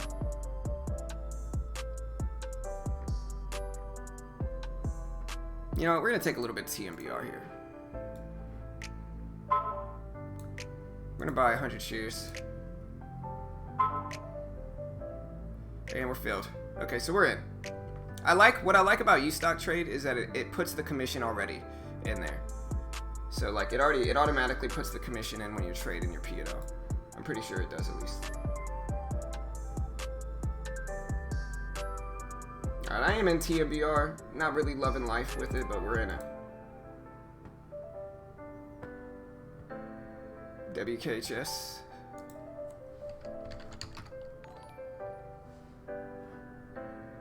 Hey, I appreciate the sub, Tutor. Welcome, bro. Appreciate that. Thank you. Alright, there goes BLNK, guys. There goes BLNK. Like I said, I'm not going to say I called it out, but I certainly called this one out. I'm the greatest trader probably in the world, if not better than the best trader in the world. Who knows? You know, but there's the rip on BLNK. I called it. And it looks good, you know. It looks good. But again, crossover happened. Bam. There's the rip. So it hurts a little bit, but you know, we'll be all right. We're also holding 100 shares of TMBR here, and it's starting to move. We're break even right now. Let's see if we get that rip over these high of the days for TMBR. Let's see if the volume comes in. But yeah, there's the rip for BLNK. Like I said, we are holding TMBR here. Let's get this ready.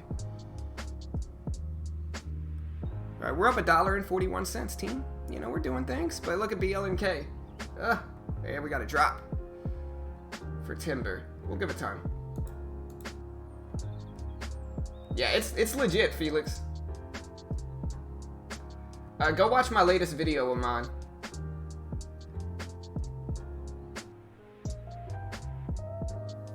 Go watch my latest video.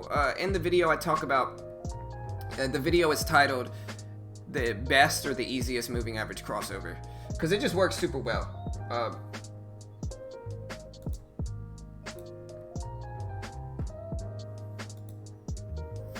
Alright guys, and like I said, we are in Timber right now, looking for the moving average crossover. The problem though with it right now is that it's just a little bit too late. It's a tad bit too late for it, but it's a legitimate strategy certainly. And like I said, I talked about this before it even popped up on the scanners, and you know, credit to this strategy because it works super well.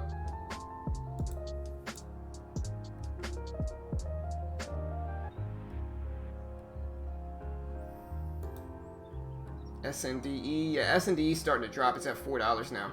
Glad I got out of it when I did though. You know, I talked about it. I made my money on SNDE and I just got out.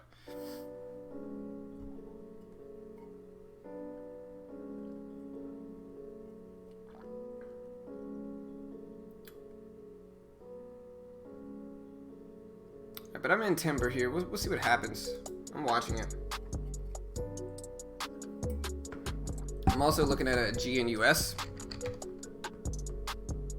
GNUS is kind of looking okay. It's looking a little interesting. We get a crossover here at 210. I might start to consider it. Now BLNK is still running, guys. Look at BLNK here. That little dip buy probably was super profitable for BLNK. Like waiting for this little dip to happen right here. This little dip right here, and then jumping in, and then bam.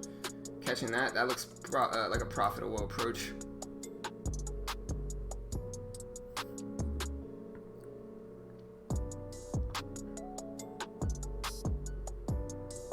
SNDE is just crashing, guys. It's absolutely crashing.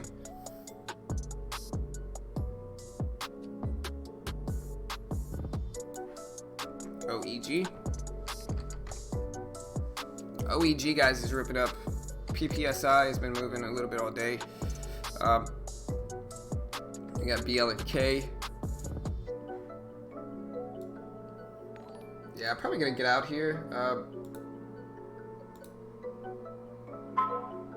Yeah, I am out of. I have $5 loss there on Timber. It just didn't work as well as I would like it to. So I got out on U-Stock Trade. The fills aren't that bad though. It fills me pretty quickly, honestly. So not that bad. We're still learning to use it. But here's BL and K. I wonder if the dip's gonna work here. Here's the pre-market high, right? So here's the pre-market high right here. Now, if we break this $8 level, I'm certainly jumping in. And the reason for that is because I had some good back testing results on this exact thing, right? So like if we get this $8 break, I'm gonna jump in. Hey, and shout out to Lost Tutor Zed. Appreciate the love, guys. Y'all hit the subscribe button. We do this live for free every day right here on YouTube. I appreciate the support. I really do. Hit the subscribe button, guys, if you want to show support. You can also go check out Trader Mike's Discord, a legitimately active penny stock Discord. It's got a lot of talented trader there. It's usually, I either hang out there or in my own Discord after the stream. But y'all go check out Trader Mike's. Like I said, really dope Discord. A lot of good traders are chilling there. And like I said, it's really the reason I got back involved trading and testing these penny stocks is because I saw Trader Mike's people over there.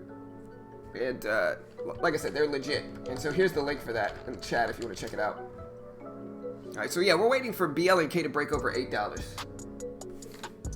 Yeah, y'all go join Trader Mike's. There it is right there. BOXL. Yeah, man, I miss BOXL too. Look at the crossover early this morning. I just use trade ideas. And maybe Timber faked me out.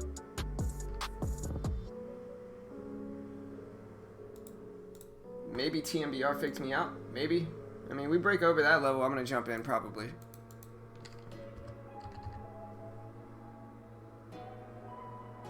But yeah, look at BOXL, guys. BOXL making a big move, and now it's dipping here.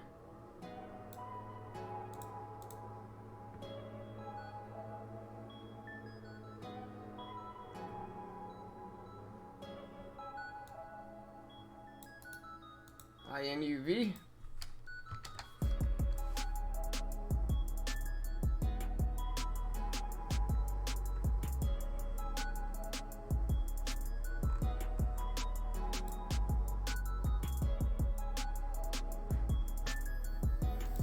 Yeah, INUV's popping up on the scanners. I don't know if I love this one though.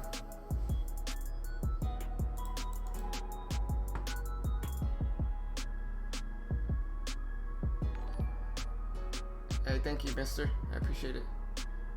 Hey, shout out to Pan. Thank you, bro. Hit the sub, guys. Hit the sub button. Click the bell.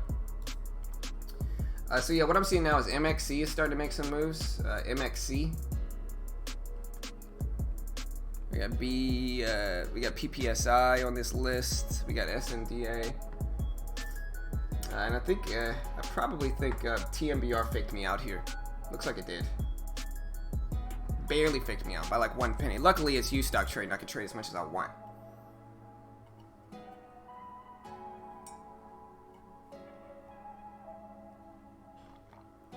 Alright, so we're trying to break this 235 level on TMBR. We're also waiting for Blink to break 8. INUV is looking strong here. I'll say that. It is looking strong. And just to show you guys what I'm watching here for TMBR, number one, we got the crossover earlier and it actually worked and held. Here's the crossover play. And so we're looking for the break over 237s here to see if we get a nice little momentum move. I could buy a few hundred shares if I wanted to. The range isn't huge.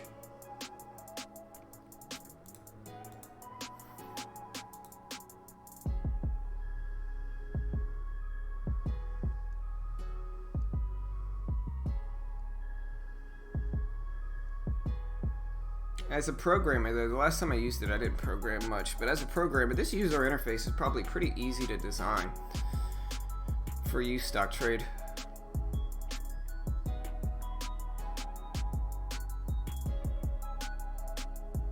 Got the level 1 here, doesn't look bad either. We're waiting though. guys. So we're waiting on BLNK or TMBR to rip up over these highs right here. Like TMBR's got to break this, right? That's what we're waiting. We're also looking at BLNK. On the scanner though, ASM is making some moves. ASM is popping off here. It's at 105s. CRIS is making some big moves. RWLK is making some big moves. Sun W is making some big moves. PULM is both ripping up too. So we got some rips. Doesn't look like BLNK is ever going to break that level. Unfortunately, not, at least. Doesn't look like BLNK is going to break today. So what else we got today, guys?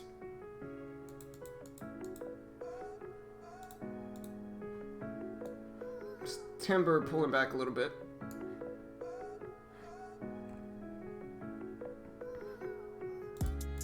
What's up, chat? Boxel, yeah, BOXL. They're not that bad, Brennan. They're not that bad. I mean, I think the reason is obvious, Perdomo. The reason for it is instant settlement, $1 commissions, and no PDT rule.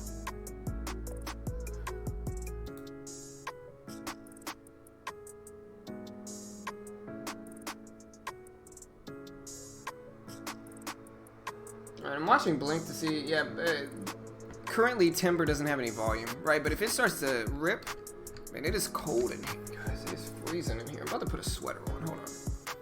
Is this cold? Unnecessarily cold. I'm still looking at SNDE, but for now, we're not seeing much.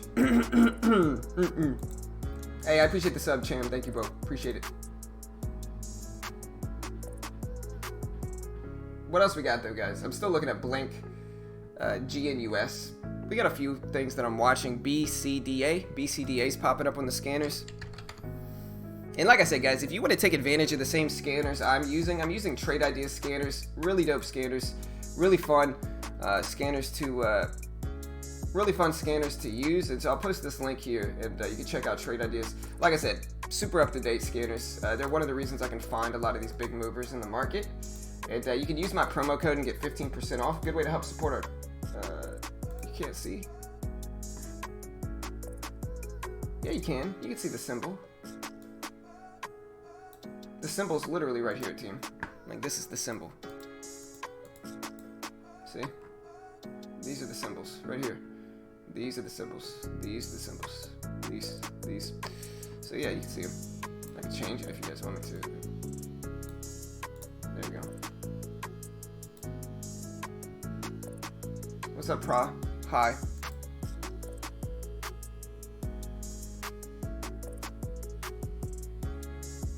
Maybe so, Astrid. BCDA though?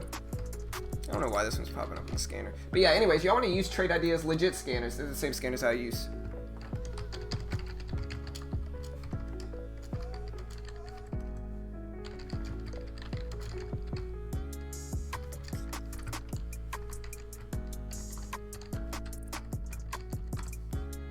Prof, if you say it again, I'm gonna ban you, bro.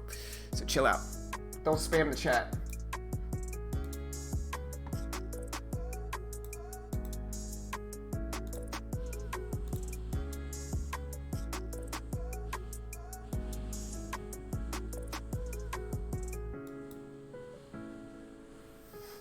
I'm waiting here. I'm trying to be patient, but we gotta wait. I'm not seeing anything that looks good right now, honestly. Maybe MXC, guys, if you like MXC. MXC's not looking that bad. Not too shabby here. Starting to rebound a little bit. We break pre-market highs. That might be interesting. Huge range, though. Like, ridiculously big range.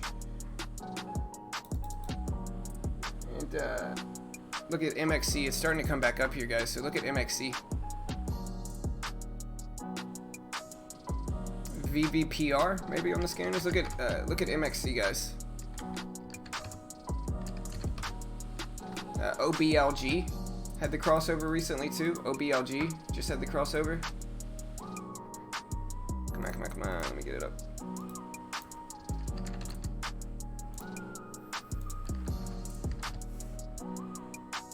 We're gonna buy 100 shares of OBLG. And we are in 100 shares, OBLG. We have the crossover play. We're gonna see if we rip up here. We're gonna use about $4 as the risk.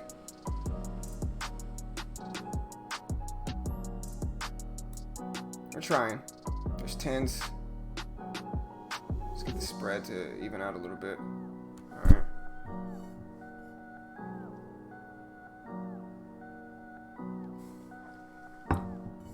Alright, yeah, we are in OBLG. Seeing if we pull a red to green move. Trying to get in a little bit early. About break even right now.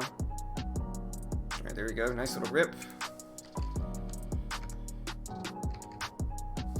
Alright, we got 17s here, 18s. Let's get the break. 19s, 20s, 22s. And boom, got out with, should have been a $13 profit there for OBLG. And maybe I could have held it for this breakout, but we caught the scalp there for it. And yeah, not that bad. So let's see exactly what we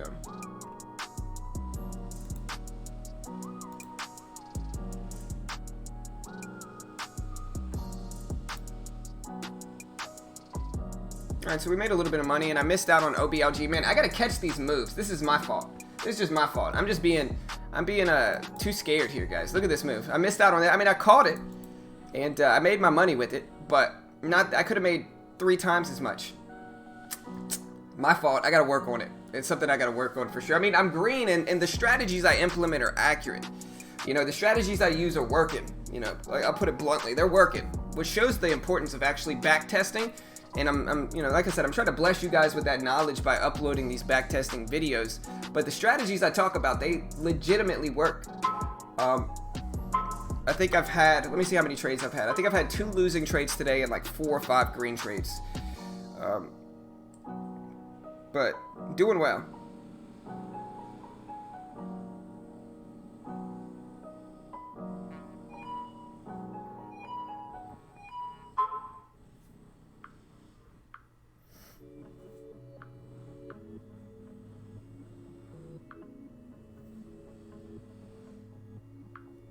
But there goes OBLG, and I called it out before it happened too. Because I'm just the greatest trader ever. CSLT2. Castlight. CSLT. It hurts a little bit, I'll be honest. But, you know, it is what it is. I don't like this crossover. It's too extended up there, but CLST starting to run too. But one thing I am happy with, though, I'll say this.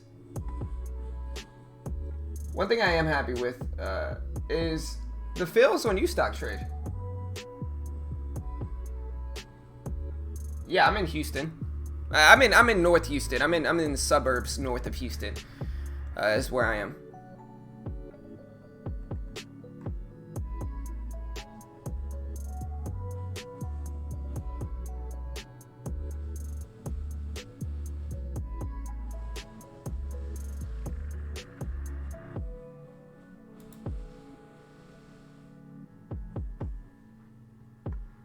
Yeah, and OBLG, I mean, hey, I hope somebody, I mean, I'm kind of bummed.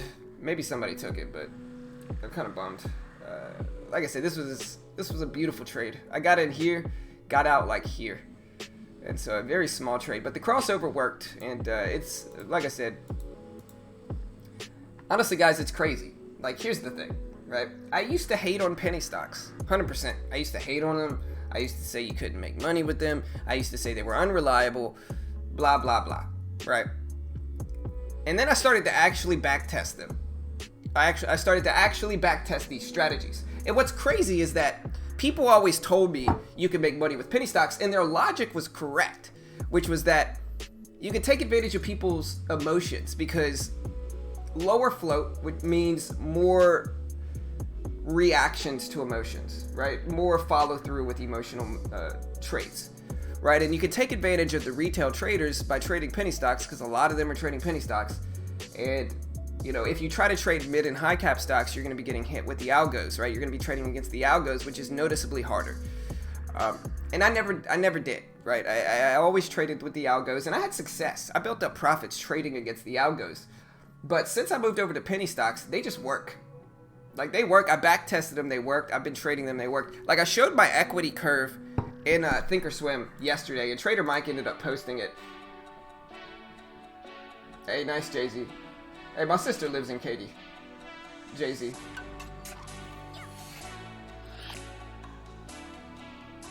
Yeah, I haven't seen one stock that had limited liquidity for posterity. Not one. I haven't seen one stock that had limited liquidity. Not one. And so I think it's actually way better. I haven't seen one stock with limited liquidity. So, you know, it's not too bad. And then, like I said, my man Trader Mike, y'all go check out his Discord. Really dope Discord. Here's the link if y'all want to check that out. Really dope Discord. Y'all go check it out. But he posted this link. Did it work? Maybe not. Let me see. I'm gonna remove that. Let me find this link. But yeah, he posted this link yesterday. And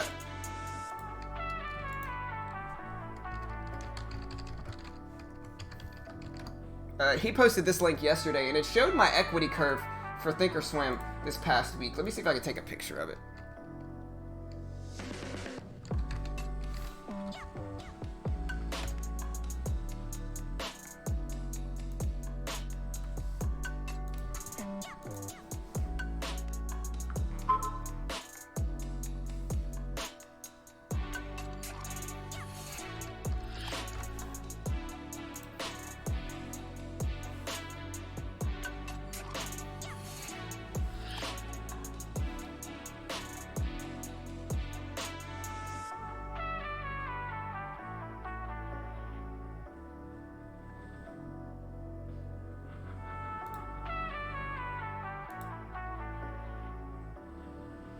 Yeah, let me find it.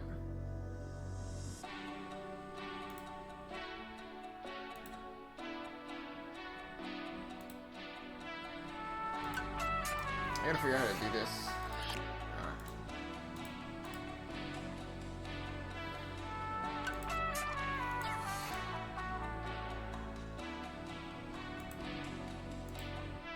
Yeah, so this was my trading last week, guys. Let me show you guys this. So this was my trading last week on Thinkorswim. I'm not going to show you the actual balance because it was baby share size, to be honest. But like, this was my actual equity curve on Thinkorswim.com. Like, look at that. Like, that's a beautiful equity curve. And this is since I started back testing the penny stock strategies, right? Like, that's my equity curve last week. And it's going to go up today because I made money today too. But the strategies work, man, and I back tested them, and they legitimately worked. Like, right, like the results I came. Here's the thing about back testing. Sometimes you're not going to get the result that you want, right? Like, I back tested the opening range breakout on penny stock gappers, and it just didn't work. I posted to our members like a screenshot of my results, basically back testing. I posted a screenshot of my results back testing the opening range breakout, and I used 5-minute candles. I documented the high and low of the first 3 5-minute candles, and then used the 1-to-1 risk to reward ratio to give myself like an accuracy rate over the last month or so, and it just had like a 51% accuracy rate with the 1-to-1 ratio, which just means it's garbage. It's not going to work. But you know, that's okay because now I know I'm not going to trade that. But a lot of the time when I'm back testing these gappers, like for instance, a week and a half ago, I put out a video where I tested how often stocks hold the VWAP after gapping up. Like, I looked back at the last 30 days and see how many times they held the VWAP, and I also saw how many times they actually hit the pre-market high, and then what happened to that, right? And so I made a big long video about it a few weeks ago. Like I said, somebody else posted a very similar video on that obscure, very specific topic only a week later. But in the video, the conclusion I got was that 2/3 of penny stocks actually fail to break the pre-market high. But the silver lining, and this is really how backtesting usually goes, is that you might not get the results you want, but there's usually a silver lining in the results. And the silver lining was that even though 2/3 of stocks failed to hit the pre-market high after gapping up, the ones that did actually hit the pre-market high worked a huge percentage of the time in the last 30 days. And that was the silver lining in that test, right? Like, that's what was so beneficial about that test, is that the pre-market high is a great indication of strength. Like, if a stock can actually break the pre-market high, that is a really good indication of strength, right? And that's what you get in backtesting, is those silver linings to where You might not think, you might not get the results you want, but you're going to get some interesting results that you could profit from, even if they're not the exact results you were looking for.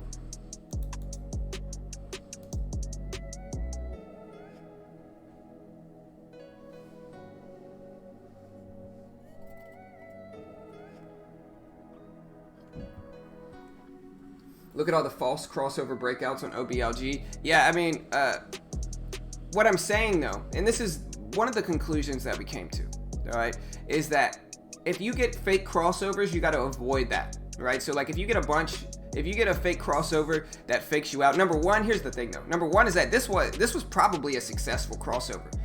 Like this right here. Like look, it crossed over and then it ripped up 40 cents. 35 cents. And so this one actually probably worked, number one. And even this one, right? Here's the downward crossover. Here's the downward one, and this one kind of worked too. And so you only had like this one that didn't work, right? This one's the one that faked you out. Kind of. I mean, but even still, so if you count all these, successful, fail, successful, successful, right? You got 4 crossovers. 3 of them worked, 1 of them failed, which is this middle one here. This one worked. You got a nice downward move. What, like 40 cents? 40 cent downward move after this one, so that one worked. You got a 40 cent upward move after this one, so that one worked. And the only one that really didn't is this middle one. This one definitely worked, which probably compensates more for all of them anyway.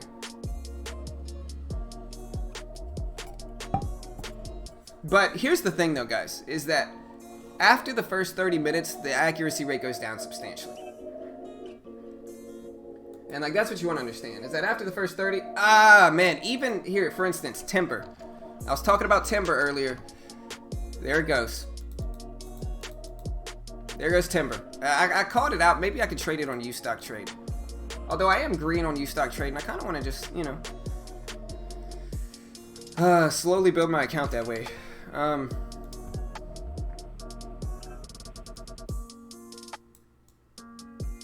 What do you guys think about Timber here? I might talk myself out of it, but we'll see.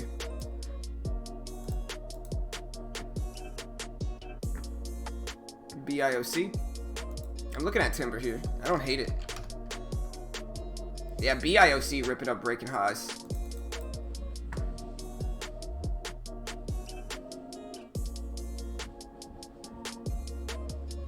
My crossovers are the 12 EMA and the 26 SMA.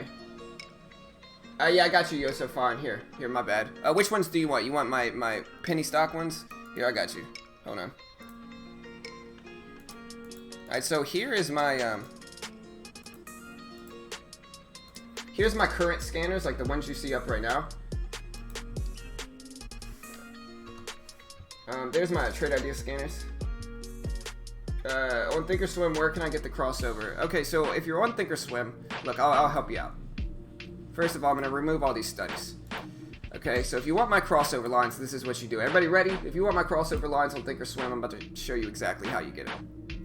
Alright, so you go to Studies, and you go to Add Study. You go to Moving Average, and then you're going to get a bunch of different examples. I'm going to try to hurry up and do this so I don't block the scanners for too long.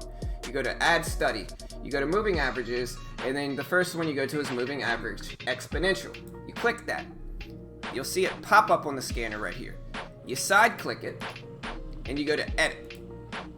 And then it's the 12 EMA, so it's the 12 exponential. So you go up to 12, you hit Apply, you hit OK. There's the 12 EMA. Then you go to Studies again, and you go to Add Study, and then this time you go to Moving Averages again, but you go to Simple Moving Average right here. You go to Simple, and you do the same thing. Let me make sure this is right. Yeah, here, you go to Edit. And so then this time, you're using the 26 SMA. So you go up to 26, you hit Apply, you hit OK, and boom. You change the color of one so you can decipher the difference, and that's it, right? And then you save it. I saved it as a study set, so that's what I have here. But there you go. That's how you do it.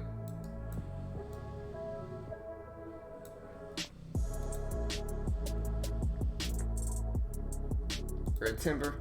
I waited on. I talked myself out of it for Timber there.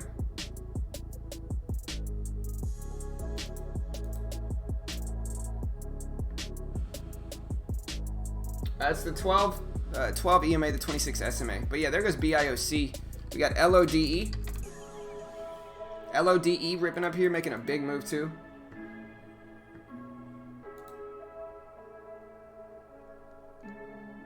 MXC, guys. Look at MXC here.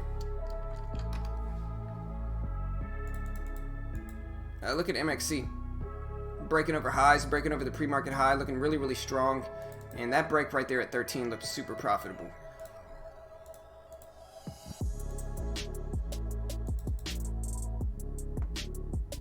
That $13 pre-market high break looks super strong. What else we got, though? I don't see anything that really looks interesting to me right now. We got AZRX.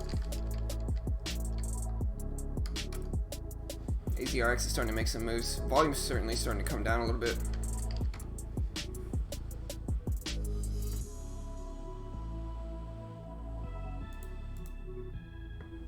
Yeah, there's no PDT.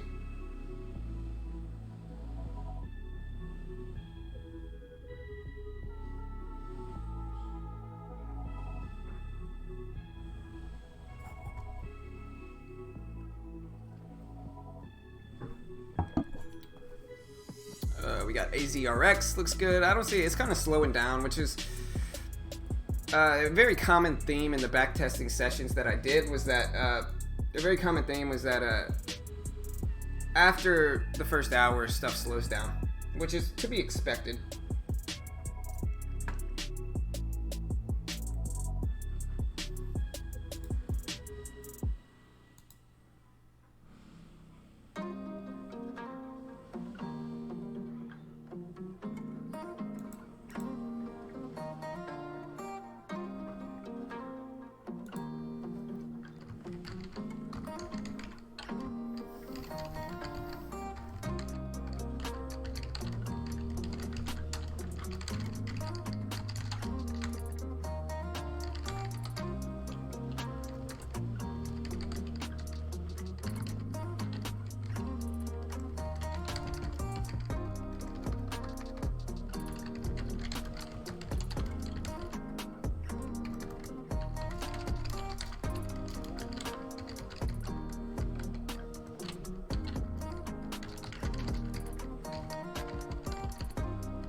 Here you go. There you go. Welton. That's exactly how you do it, brother. I got you. There you go. Just save that. Just save that and do it. That's how you do it.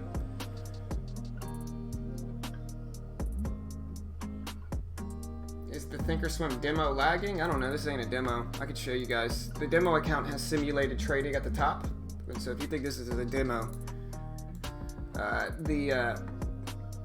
the demo accounts on Thinkorswim have simulated trading, I think right here. And so you can see real-time data, connected, account. It shows my account number. Even on the other side, no simulated trading for me. So yeah, this is definitely not a simulator.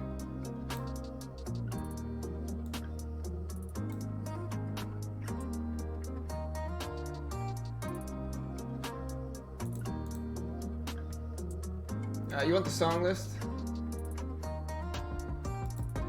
Yeah, I got you.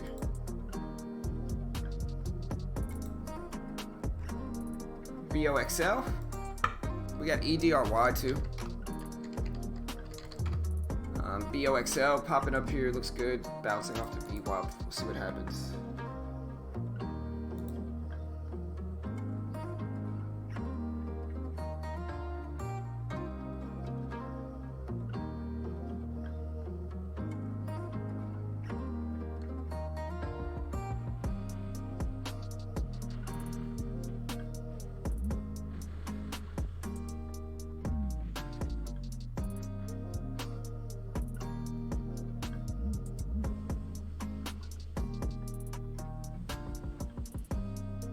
BOXL dropping. We got MXC that may be gonna push back up and run. We'll see what BOXL does here. The only thing I like about this is that, like, number one, you just got the crossover. The crossover doesn't really work that well now, though. But you can use this risk level at like 292.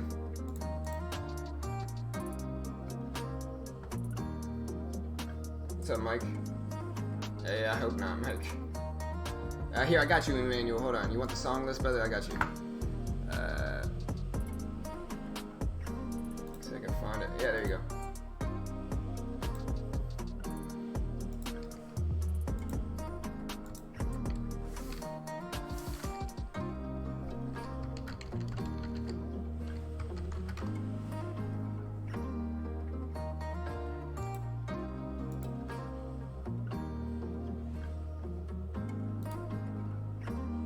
MXC starting to rip up. Looks interesting. Hey, don't forget to hit that subscribe button as well, guys. If you haven't yet, smash that subscribe button. Click the like button. We do this live every single day right here on YouTube for free. And so don't forget to hit the sub button, guys. Click the bell. Turn on notifications. We go live every single weekday morning for free on YouTube. So everybody, hit the subscribe button now. Do it now. Hit the subscribe button, guys. Click the bell. We got a video dropping today on some more backtesting results if you're interested. And so even if you don't like me, you know you're going to be low-key watching my backtesting videos. And so hit the subscribe button so you don't miss it. I'm not going to see who subscribes. I'm not going to be able to see it. Don't be scared. Hit the subscribe button. Click the bell. We do this live every day.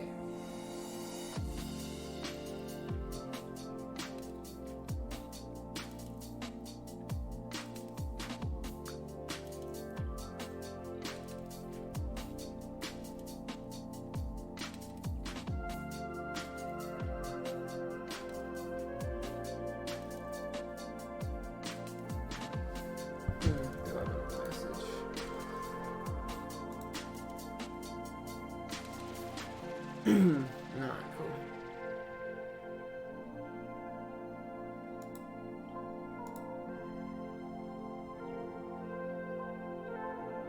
cool. My P&L today, I'm up like, I don't know, like 30 bucks.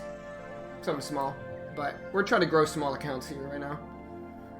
Just to give you guys a heads up, we got MXC here, MXC. And one of my favorite setups is when they put a high, like, and I'm actually going over this in my video today, but we got this 1390 level here. We got this 1390 level, and we're gonna look for it to pop up over this 1390 level, and if it squeezes up, it breaks this 14 level, it looks interesting. I don't know if I'm gonna take it. It's kind of too crazy and volatile for me right now, but I am looking at MXC if it can push up. We also have SNDE.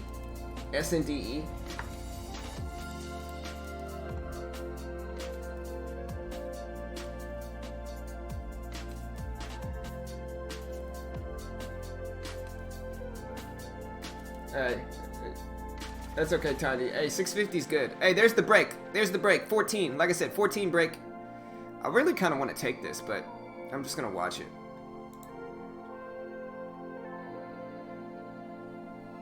It's 1409s, 1411s. See if it holds there.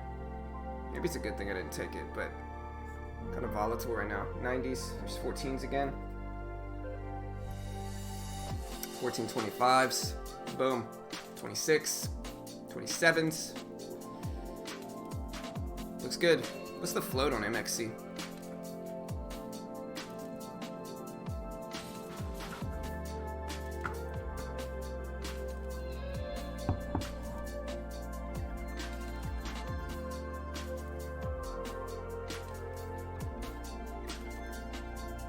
Yeah, there's like a 30-second delay. It's a little bit longer. But hey, there it is, guys. Like I said, $14. We got up to $14.50 here. I called that one out before it happened too.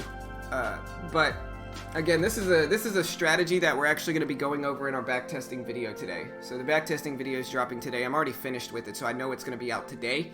So just be on the lookout for that. But this is an exact momentum scalping strategy that I go over in the backtesting video. And like I said, I'll just say this. We back-tested it, and it had pretty good results for scalps. You know, short-term scalps had really good results there. So, yeah, this is it right here on MXC. And if you want to see a more in-depth explanation, check out the back-testing video that I dropped today. Another one that's starting to move up is SNDE. SNDE.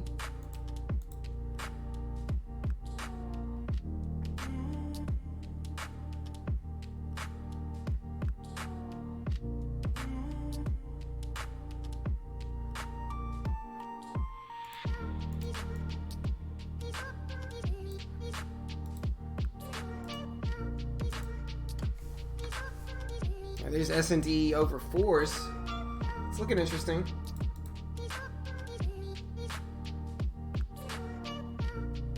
OGEN's about to break lows. We got TGC.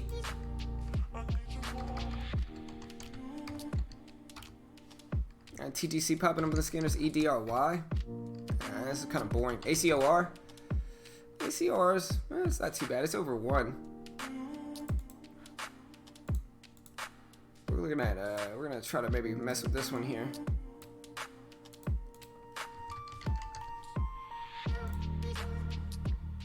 Over $1, we're dipping down to it now. I could buy a few hundred shares, like 300 shares here. Try to scalp this move up. And do I want to? We're at $1. Do I want to? Think.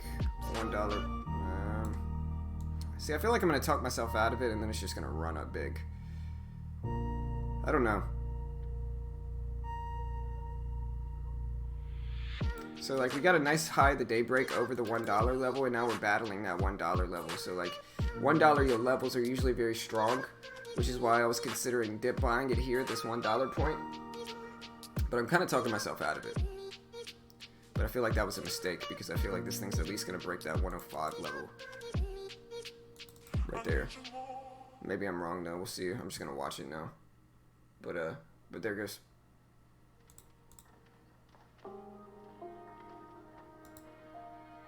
No margin. No margin, focus. No margin, bro. Just regular.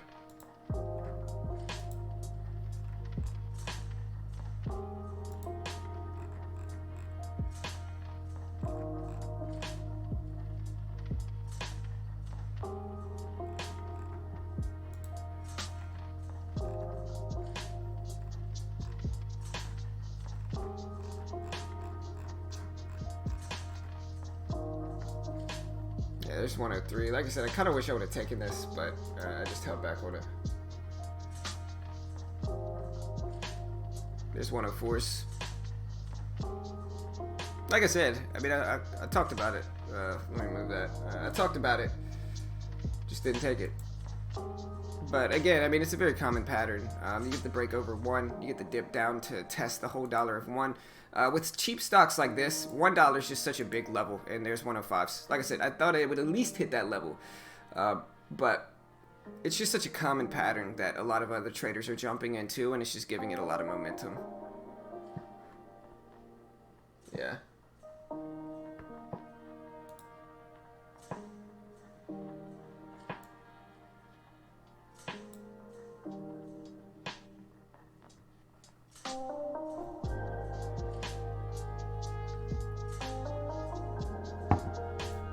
But there goes.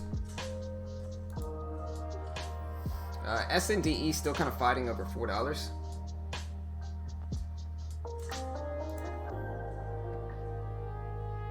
Hey, I appreciate it, Brandon. Thank you, bro.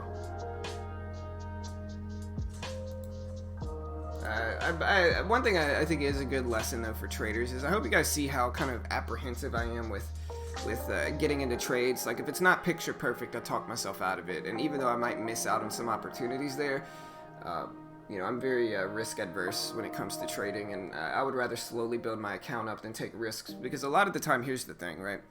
Like, this is kind of what happens to traders, is that they're actually profitable, but every now and then they'll just have a huge drawdown in their account, right? So they might be growing their account, they might be profitable 4 out of 5 days, but then they get just a really big loss, a big drawdown in their account, and it just brings them all the way back to zero, you know? And that's why they're not profitable. And with that said, if you can avoid those big drawdowns by using good risk management, then you're going to have a lot easier time growing your account, right? But if you're taking all the any trade that looks halfway decent, if you're just jumping in, you're going to take some big losses, and that's going to draw down your account. It's going to make it really hard for you to actually be profitable, you know, and actually grow your account.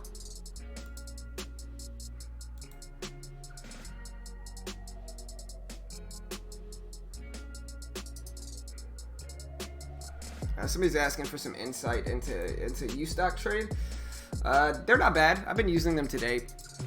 So Ustock trade, and this is it right here. Ustock trade is a peer-to-peer platform. It's regulated in the US, and so I can literally wire money in and out very easily and kind of treat it like a bank account. Like, I can wire money in, wire money out, keep my bank account, and be fine. But it's peer-to-peer. It's a minimalist platform, obviously. Market orders are going to be far easier to get filled unless you're planning it like way ahead of time. And yeah, so I kind of market in, market out. Market orders are just much easier to use than limit orders on this specific platform. Like if you see me on Thinkorswim, most of the time I'm getting in on the bid or the ask, right? But on Ustock for instance, I'm marketing in and I'm marketing out just because it's quick fills. The fills are okay. They're not great. They're not terrible either. But the benefits of Ustock are $1 commissions. So literally $1 in, $1 out. So my entire round trip is $2, no matter what, $2 round trip. The other benefits of it are that there's no PDT rule because you're not using margin, and they have instant settlement. And so you literally settle your money instantly. So I can spend $500 in equity in a trade and then get out, and that $500 in equity is instantly available for me.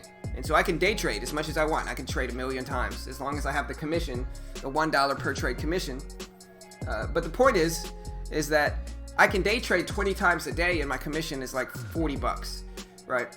So it's still pretty cheap. 20 times a day, $40 commission is pretty cheap. It's $2 a round trip, $1 in, $1 out, no PDT rule, and instant settlement. And so it gets you around the PDT rule, and it's regulated in the US because it's a peer-to-peer platform, and that's how they get around it.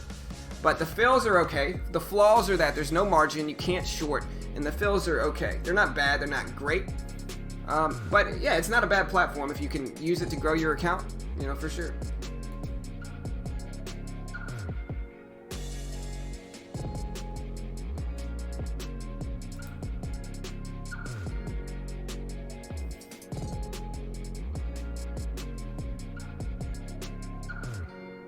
BL and K is actually breaking down too.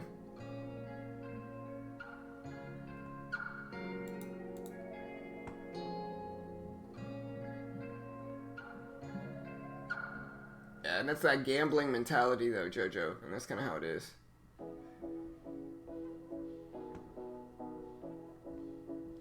Pre-market orders, they'll go through. You just got to get in. So here's the thing: you can't buy market orders in Thinkorswim in pre-market.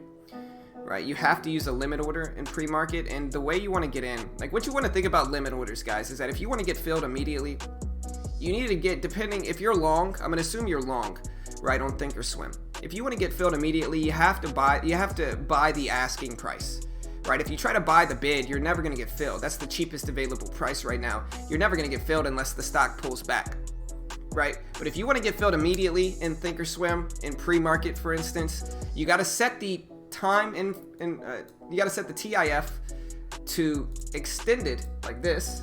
So you have to set this to extended right here, and you also have to buy the ask price. That's going to get you filled immediately, but you're still going to be a limit order and not a market order to get filled in pre-market. And so if you want to get filled immediately in pre-market, you buy the asking price, setting this to extended hours, and then you'll get filled like that.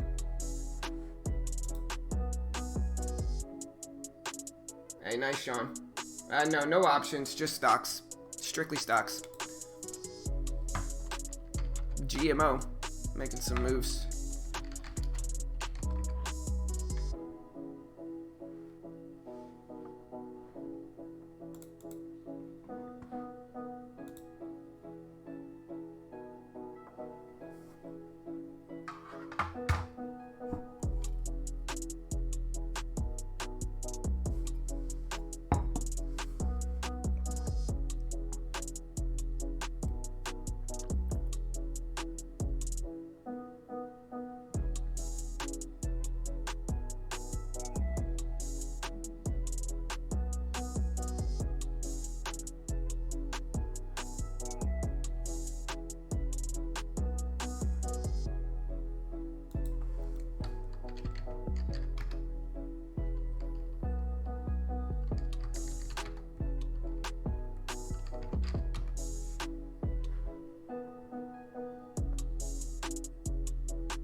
We're still looking at MXC. We're still waiting on it. It's just so high up there. I'm still waiting for some other stuff to look at.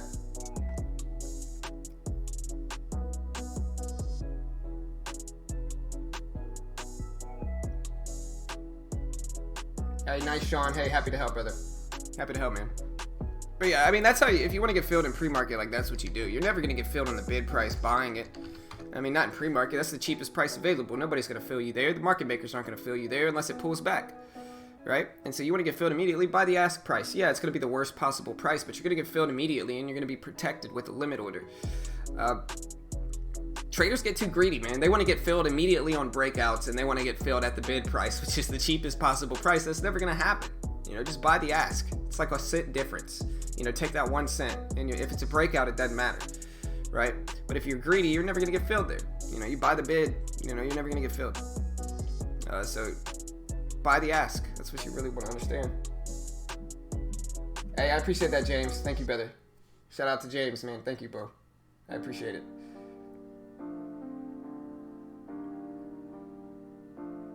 Yeah, that sucks, John. For Webull. Yeah, I mean, Webull's mostly meant for swing and investing. I like Webull, though. Webull's dope, but, you know, every platform has their own flaws. You know what I mean?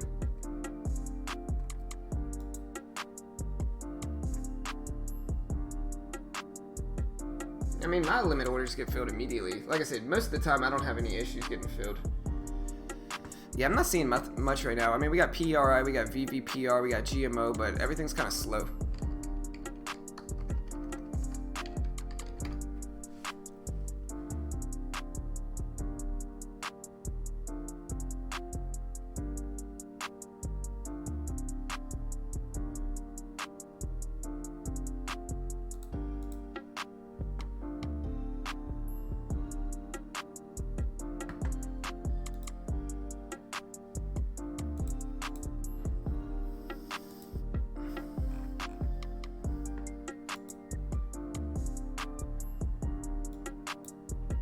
Alright, what else we got, guys?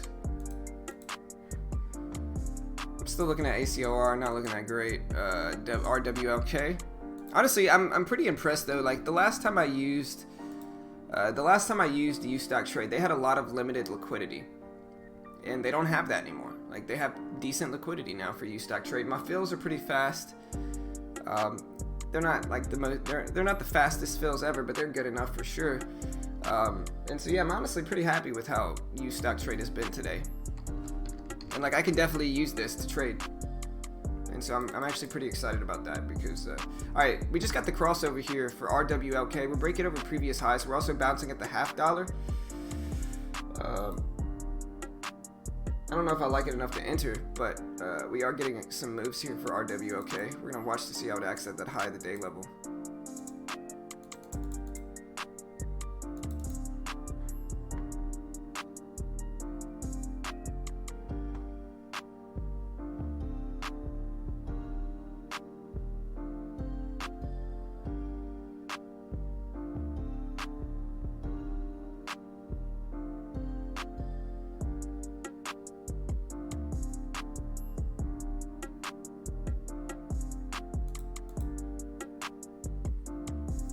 Alright, David. Later, brother. If you want to change the colors, Wilton, you just side click it like this, right? You go to Edit Study, and you'll see the color right here. You just side click the moving average, you see the color. I can change it to purple. You know what? I think I will. Oh wait, no, the VWAP's already purple. And so I'm going to change this to yellow. Now we got yellow and purple. Go Tigers. Yes, sir. Go Tigers. Yeah. I mean, it's kind of slow. I don't really set a stop loss. I'm mostly a mental stop kind of guy.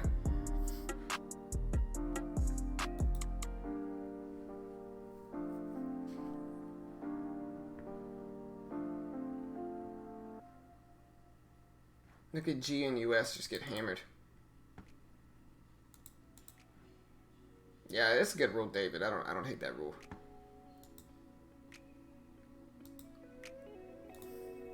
But yeah, guys, hey, if you guys want to help support the channel, you know, I appreciate all the support. We've got a lot of support, a ton of new subscribers in the last week.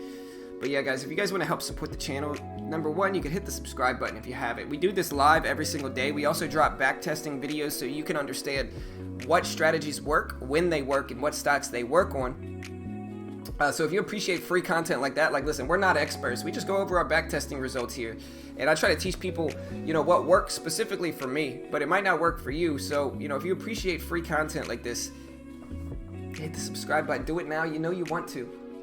But another good way to help support us is you can check out Trade Ideas. Trade Ideas has been dropping the hot stocks on me today.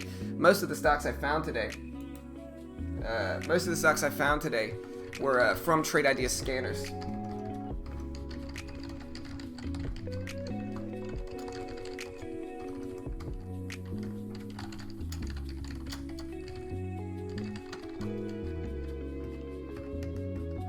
The spot ate it. Yeah, there's the link for Trade Ideas if you want to check that out. Honestly, another good way to help support us is by checking out Webull.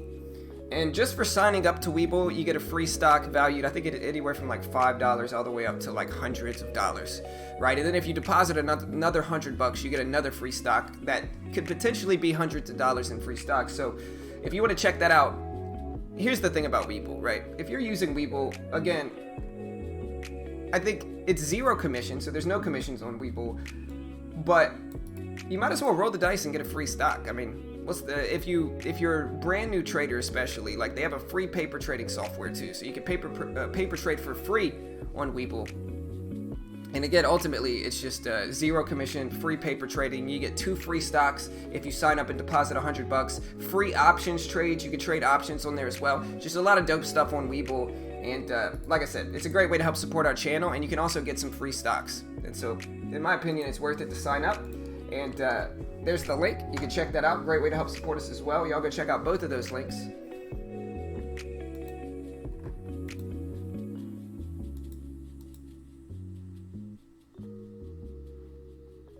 I'm kind of still watching RWLK. Nothing I really like right now, though, to be honest, guys. Like, nothing looks good. Everything's kind of just faking out left and right, you know?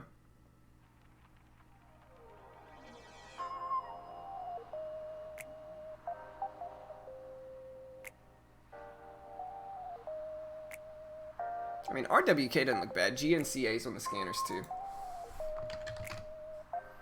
Like, GNCA's kind of bouncing up, too, but it's not that bad, I guess. It's the moving averages, like.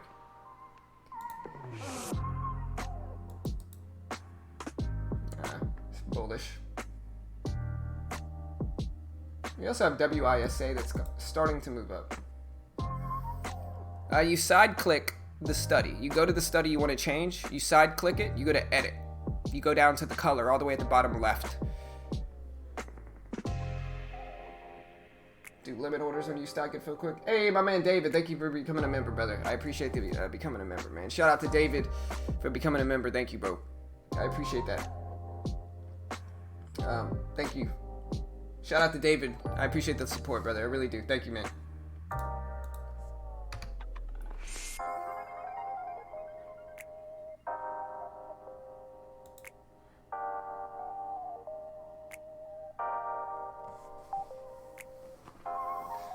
Yeah, I mean, it's sometimes Trevor, although what you want to understand is, like, the market's usually just more voluminous. Market's usually more voluminous Mondays because more people are getting into the market. It's the start of the week. Fridays, people are exiting positions that swung over the week or that held positions over the weeks. A lot of people are exiting on Fridays. There's the rip on RWLK. Nice squeeze here for RWLK. Big move here. So, yeah, RWLK is ripping up pretty big here, team.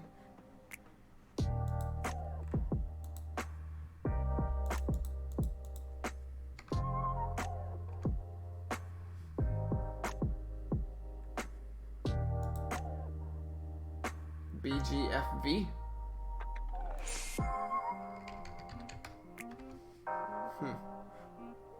That was interesting, but it needs more liquidity. It's just slow right now, unfortunately. Hey, thank you, Nestorio. Thank you, brother. I appreciate that. Thank you, man. We got a man with a check mark here, Nestorio. Thanks, brother. I appreciate that. Yeah, no worries, Wilton. I'm kind of hanging out, guys. I'm not seeing too much I really love. We're gonna see if we find anything though, but nothing quite yet.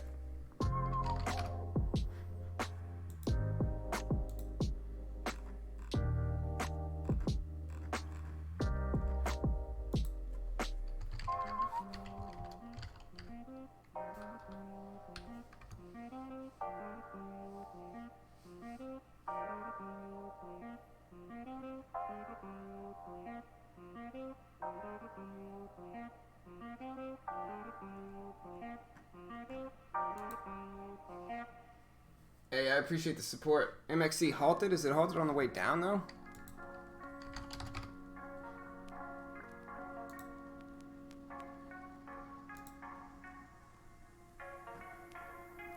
GNCA breaking highs, but it's still a little bit slow.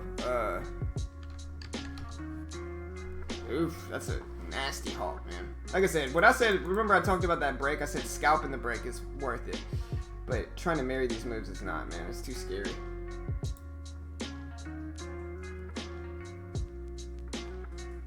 But yeah, that's a nasty halt for sure.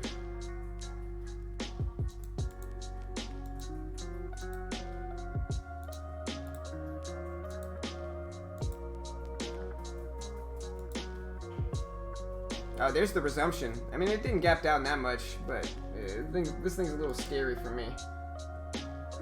You know, but there's the resumption, guys, on MXC. Crazy moves here. HHMC.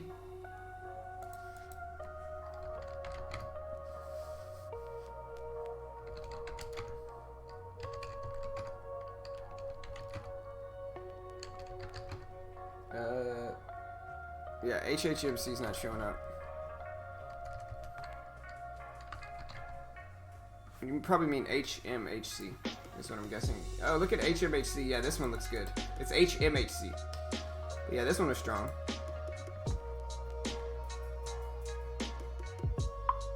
Nice, Trevor. It's HMHC is what it is.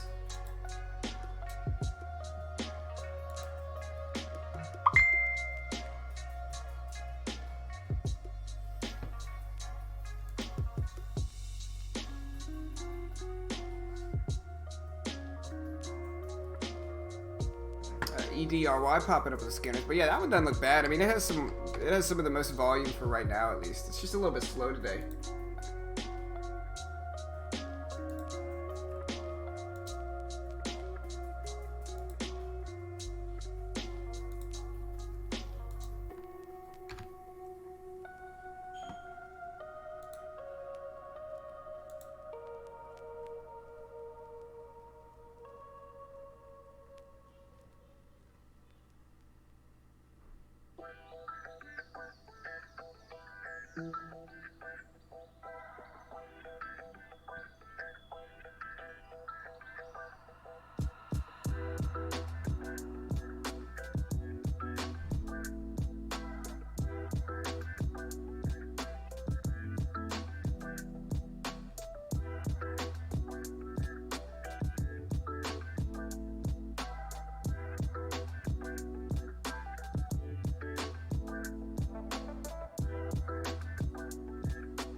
There might be a halted indicator on trade ideas. Let me see.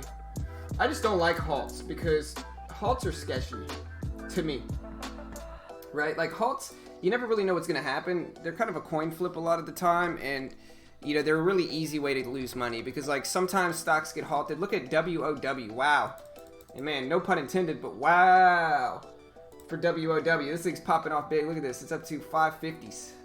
530s now, but this thing just picked up 250,000 shares traded in the last minute or two. About 300,000 shares traded in the last 2 minutes for wow. No pun intended. But man, this thing's moving. WOW. We'll see what happens there. But yeah, with halts, this is what I want to understand, and this is. If I could say there was a way to trade halts, right? And like I said, I haven't tested this, so this is just speculation. All right, but if there was a way to trade halts, in my opinion, stocks that get halted in the first 5 minutes of the day usually run, right? Like you can catch if you can catch a stock that gets halted in the first 5 minutes on the way up specifically, right? If you can catch a halted stock on the way up, usually those stocks run. Most of the time, they're just low float stocks, right? The smaller the float, the more volume comes in, the easier they're halted. But if the halt happens later on in the day, those can be sketchy, you know, like those can be sketchy. Now, not always. The thing about halts is that regardless of what time it is, sometimes they're going to gap down after running up, and they could just be sketchy. Like sometimes they gap up, sometimes they gap down drastically. And so trying to profit specifically off the halts, it might be a little difficult and a little bit risky. You know, it's a risky game to play with the market when you're trying to take advantage and profit specifically from halts. Now, you could try to ride momentum, and sometimes you're going to get caught in a halted stock as it breaks highs, and usually that's going to work out well, right? But if you're just specifically targeting halts, usually it's not going to turn out well, you know, at least from my experience. We're looking at TYME. CALX. NIO is not looking that bad either. Crossover did just happen on NIO here.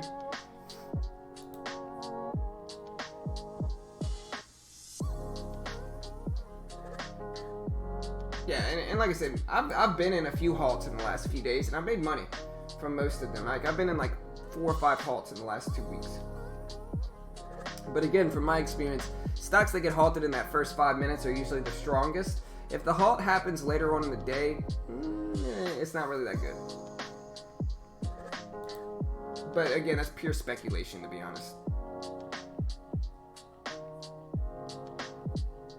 Yeah, for sure. Also, guys, you can go check out our own Discord. We do have our very own Discord, and if we do trade after the stream, we usually post that good stuff to this Discord. It's a good place to hang out with us, talk, chat with all of our members, and you know, we've got we started this Discord up a few weeks ago. We have already got almost 600 people in there, so y'all go join our Discord. I don't know, it's a little bit too early to tell, King. It's there now, but it's still a little bit too early to tell. Like, the crossover just happened 2 minutes ago. But yeah, if y'all want to join our Discord, and you'll get like a video announcement anytime we upload videos, you know, you can do a bunch of cool stuff at our Discord, so y'all go join it. There's the link for it right there. That's tough, John. But yeah, as for whether this crossover here happened on NIO, it's still too early. We're moving up, though. I mean, if you're scalping it, it certainly worked, right? It just depends on your approach to it. We also have WOW, man. Wow. This thing's popping off big. Look at this thing. I wouldn't be surprised if this thing got halted, but look at that. You got some big moves here for WOW, too.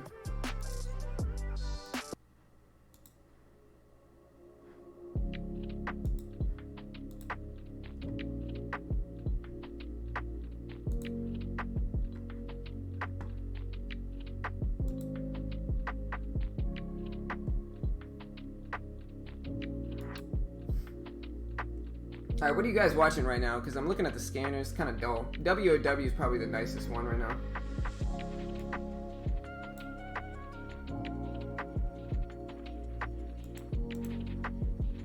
Yeah, it's a little slow.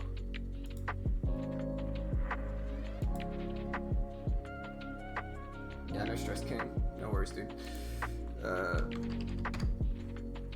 I mean, it's kind of working. It just depends. It's still too late. Like I said, when I back tested the crossover, there's a few things.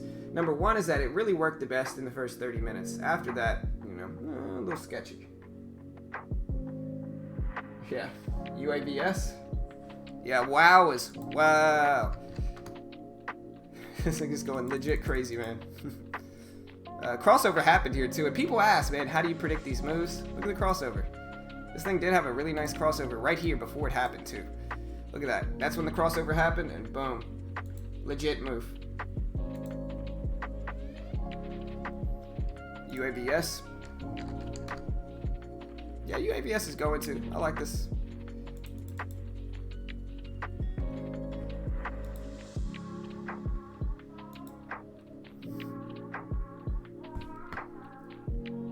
And yeah, for a second, guys, y'all go check out Trade Ideas if you want to help support us. I got a video dropping today. So today I do have a video dropping. I do have a video dropping today. And in that video, I'm reviewing some backtesting results again from the top gappers. And like I said, I've been doing this for the last 2 weeks. Coincidentally, somebody did an exact same video on this obscure specific topic. Like I said, I'm not going to say names, but somebody else decided to do a video only a week later on the exact obscure, very specific topic that I did. So I think he's running out of content ideas, but go check out our latest one. We're dropping that this afternoon. y'all be on the lookout for that. Yeah, if you haven't already, hit the subscribe button, click the bell. We do this live every single day for free on YouTube. And if you click the bell, you'll get an alert when we drop that video, as well as when we go live on stream. But yeah, guys, you want to help support our channel here, you can go check out Trade Ideas. And Trade Ideas is really dope. Like, look at this. So they got these different presets, right? So regardless of your niche in the market, say your niche is earnings, right? Boom. Let me fix this. Boom. You know, you can see the best movers with earnings. Say your niche is, let me show you this a little bit better. Say your niche, there we go. Say your niche is account builders. You want to build your account. Boom. Account building setups. Say your niche is pre-market. You like trading in pre-market, or if you like to find the gappers like me. Boom. That's where I get my gapper settings from, is pre-market. Say your niche is alphas. Boom. Alpha predator. Say your niche is stocks that are ready to run, that look good probably on the daily chart. Boom. They got a section for that. Say your niche is swing trading. They got a swing trading idea section. Boom. All these swing trading ideas. Say your niche is stocks that are actually surging right now. Boom. They got a stock surging section. Say your niche is biotechs. Boom. Hey, I appreciate the sub, Rahan. Hey, y'all be like them and hit the subscribe button. We recently broke 27,000 subscribers yesterday. I really appreciate the love and support, guys. We got a bunch of subs. Be like them and hit the subscribe button if you haven't already. But say your niche is ETFs, gaps. Say your niche is gaps, like me.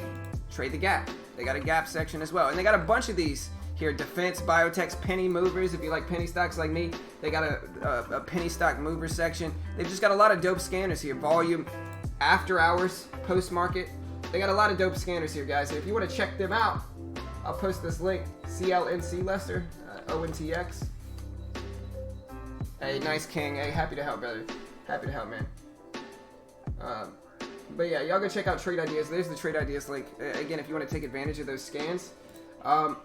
Really dope scans, and a great way to help support us. If you use promo code BT15, you get some, you save some money doing so. But yeah, guys, like right now, we'll see what we get. But let me go back to my default scanners.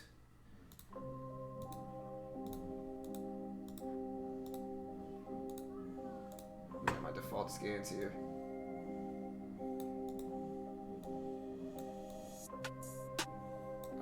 But yeah, you can also go check out Webull. You can also go check out Webull. We use Webull too, and you can get 2 free stocks for signing up to Webull. So I think it's like if you just sign up, you get a free stock ranging from like 5 all the way up to hundreds of dollars. And so you might as well roll that dice. And then if you deposit another $100 into the account, you get another free stock. And Webull's got pre-market, after-hours trading. It's got candlesticks, indicators. You can add the crossover on Webull. Really dope platform. Y'all go check it out.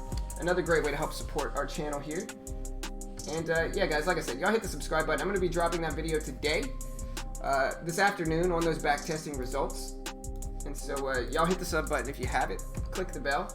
And we'll see you guys later. Have a good day. Good luck in the markets, guys. And yeah, I appreciate all the love and support we've got today. Good luck. We'll see you guys next time.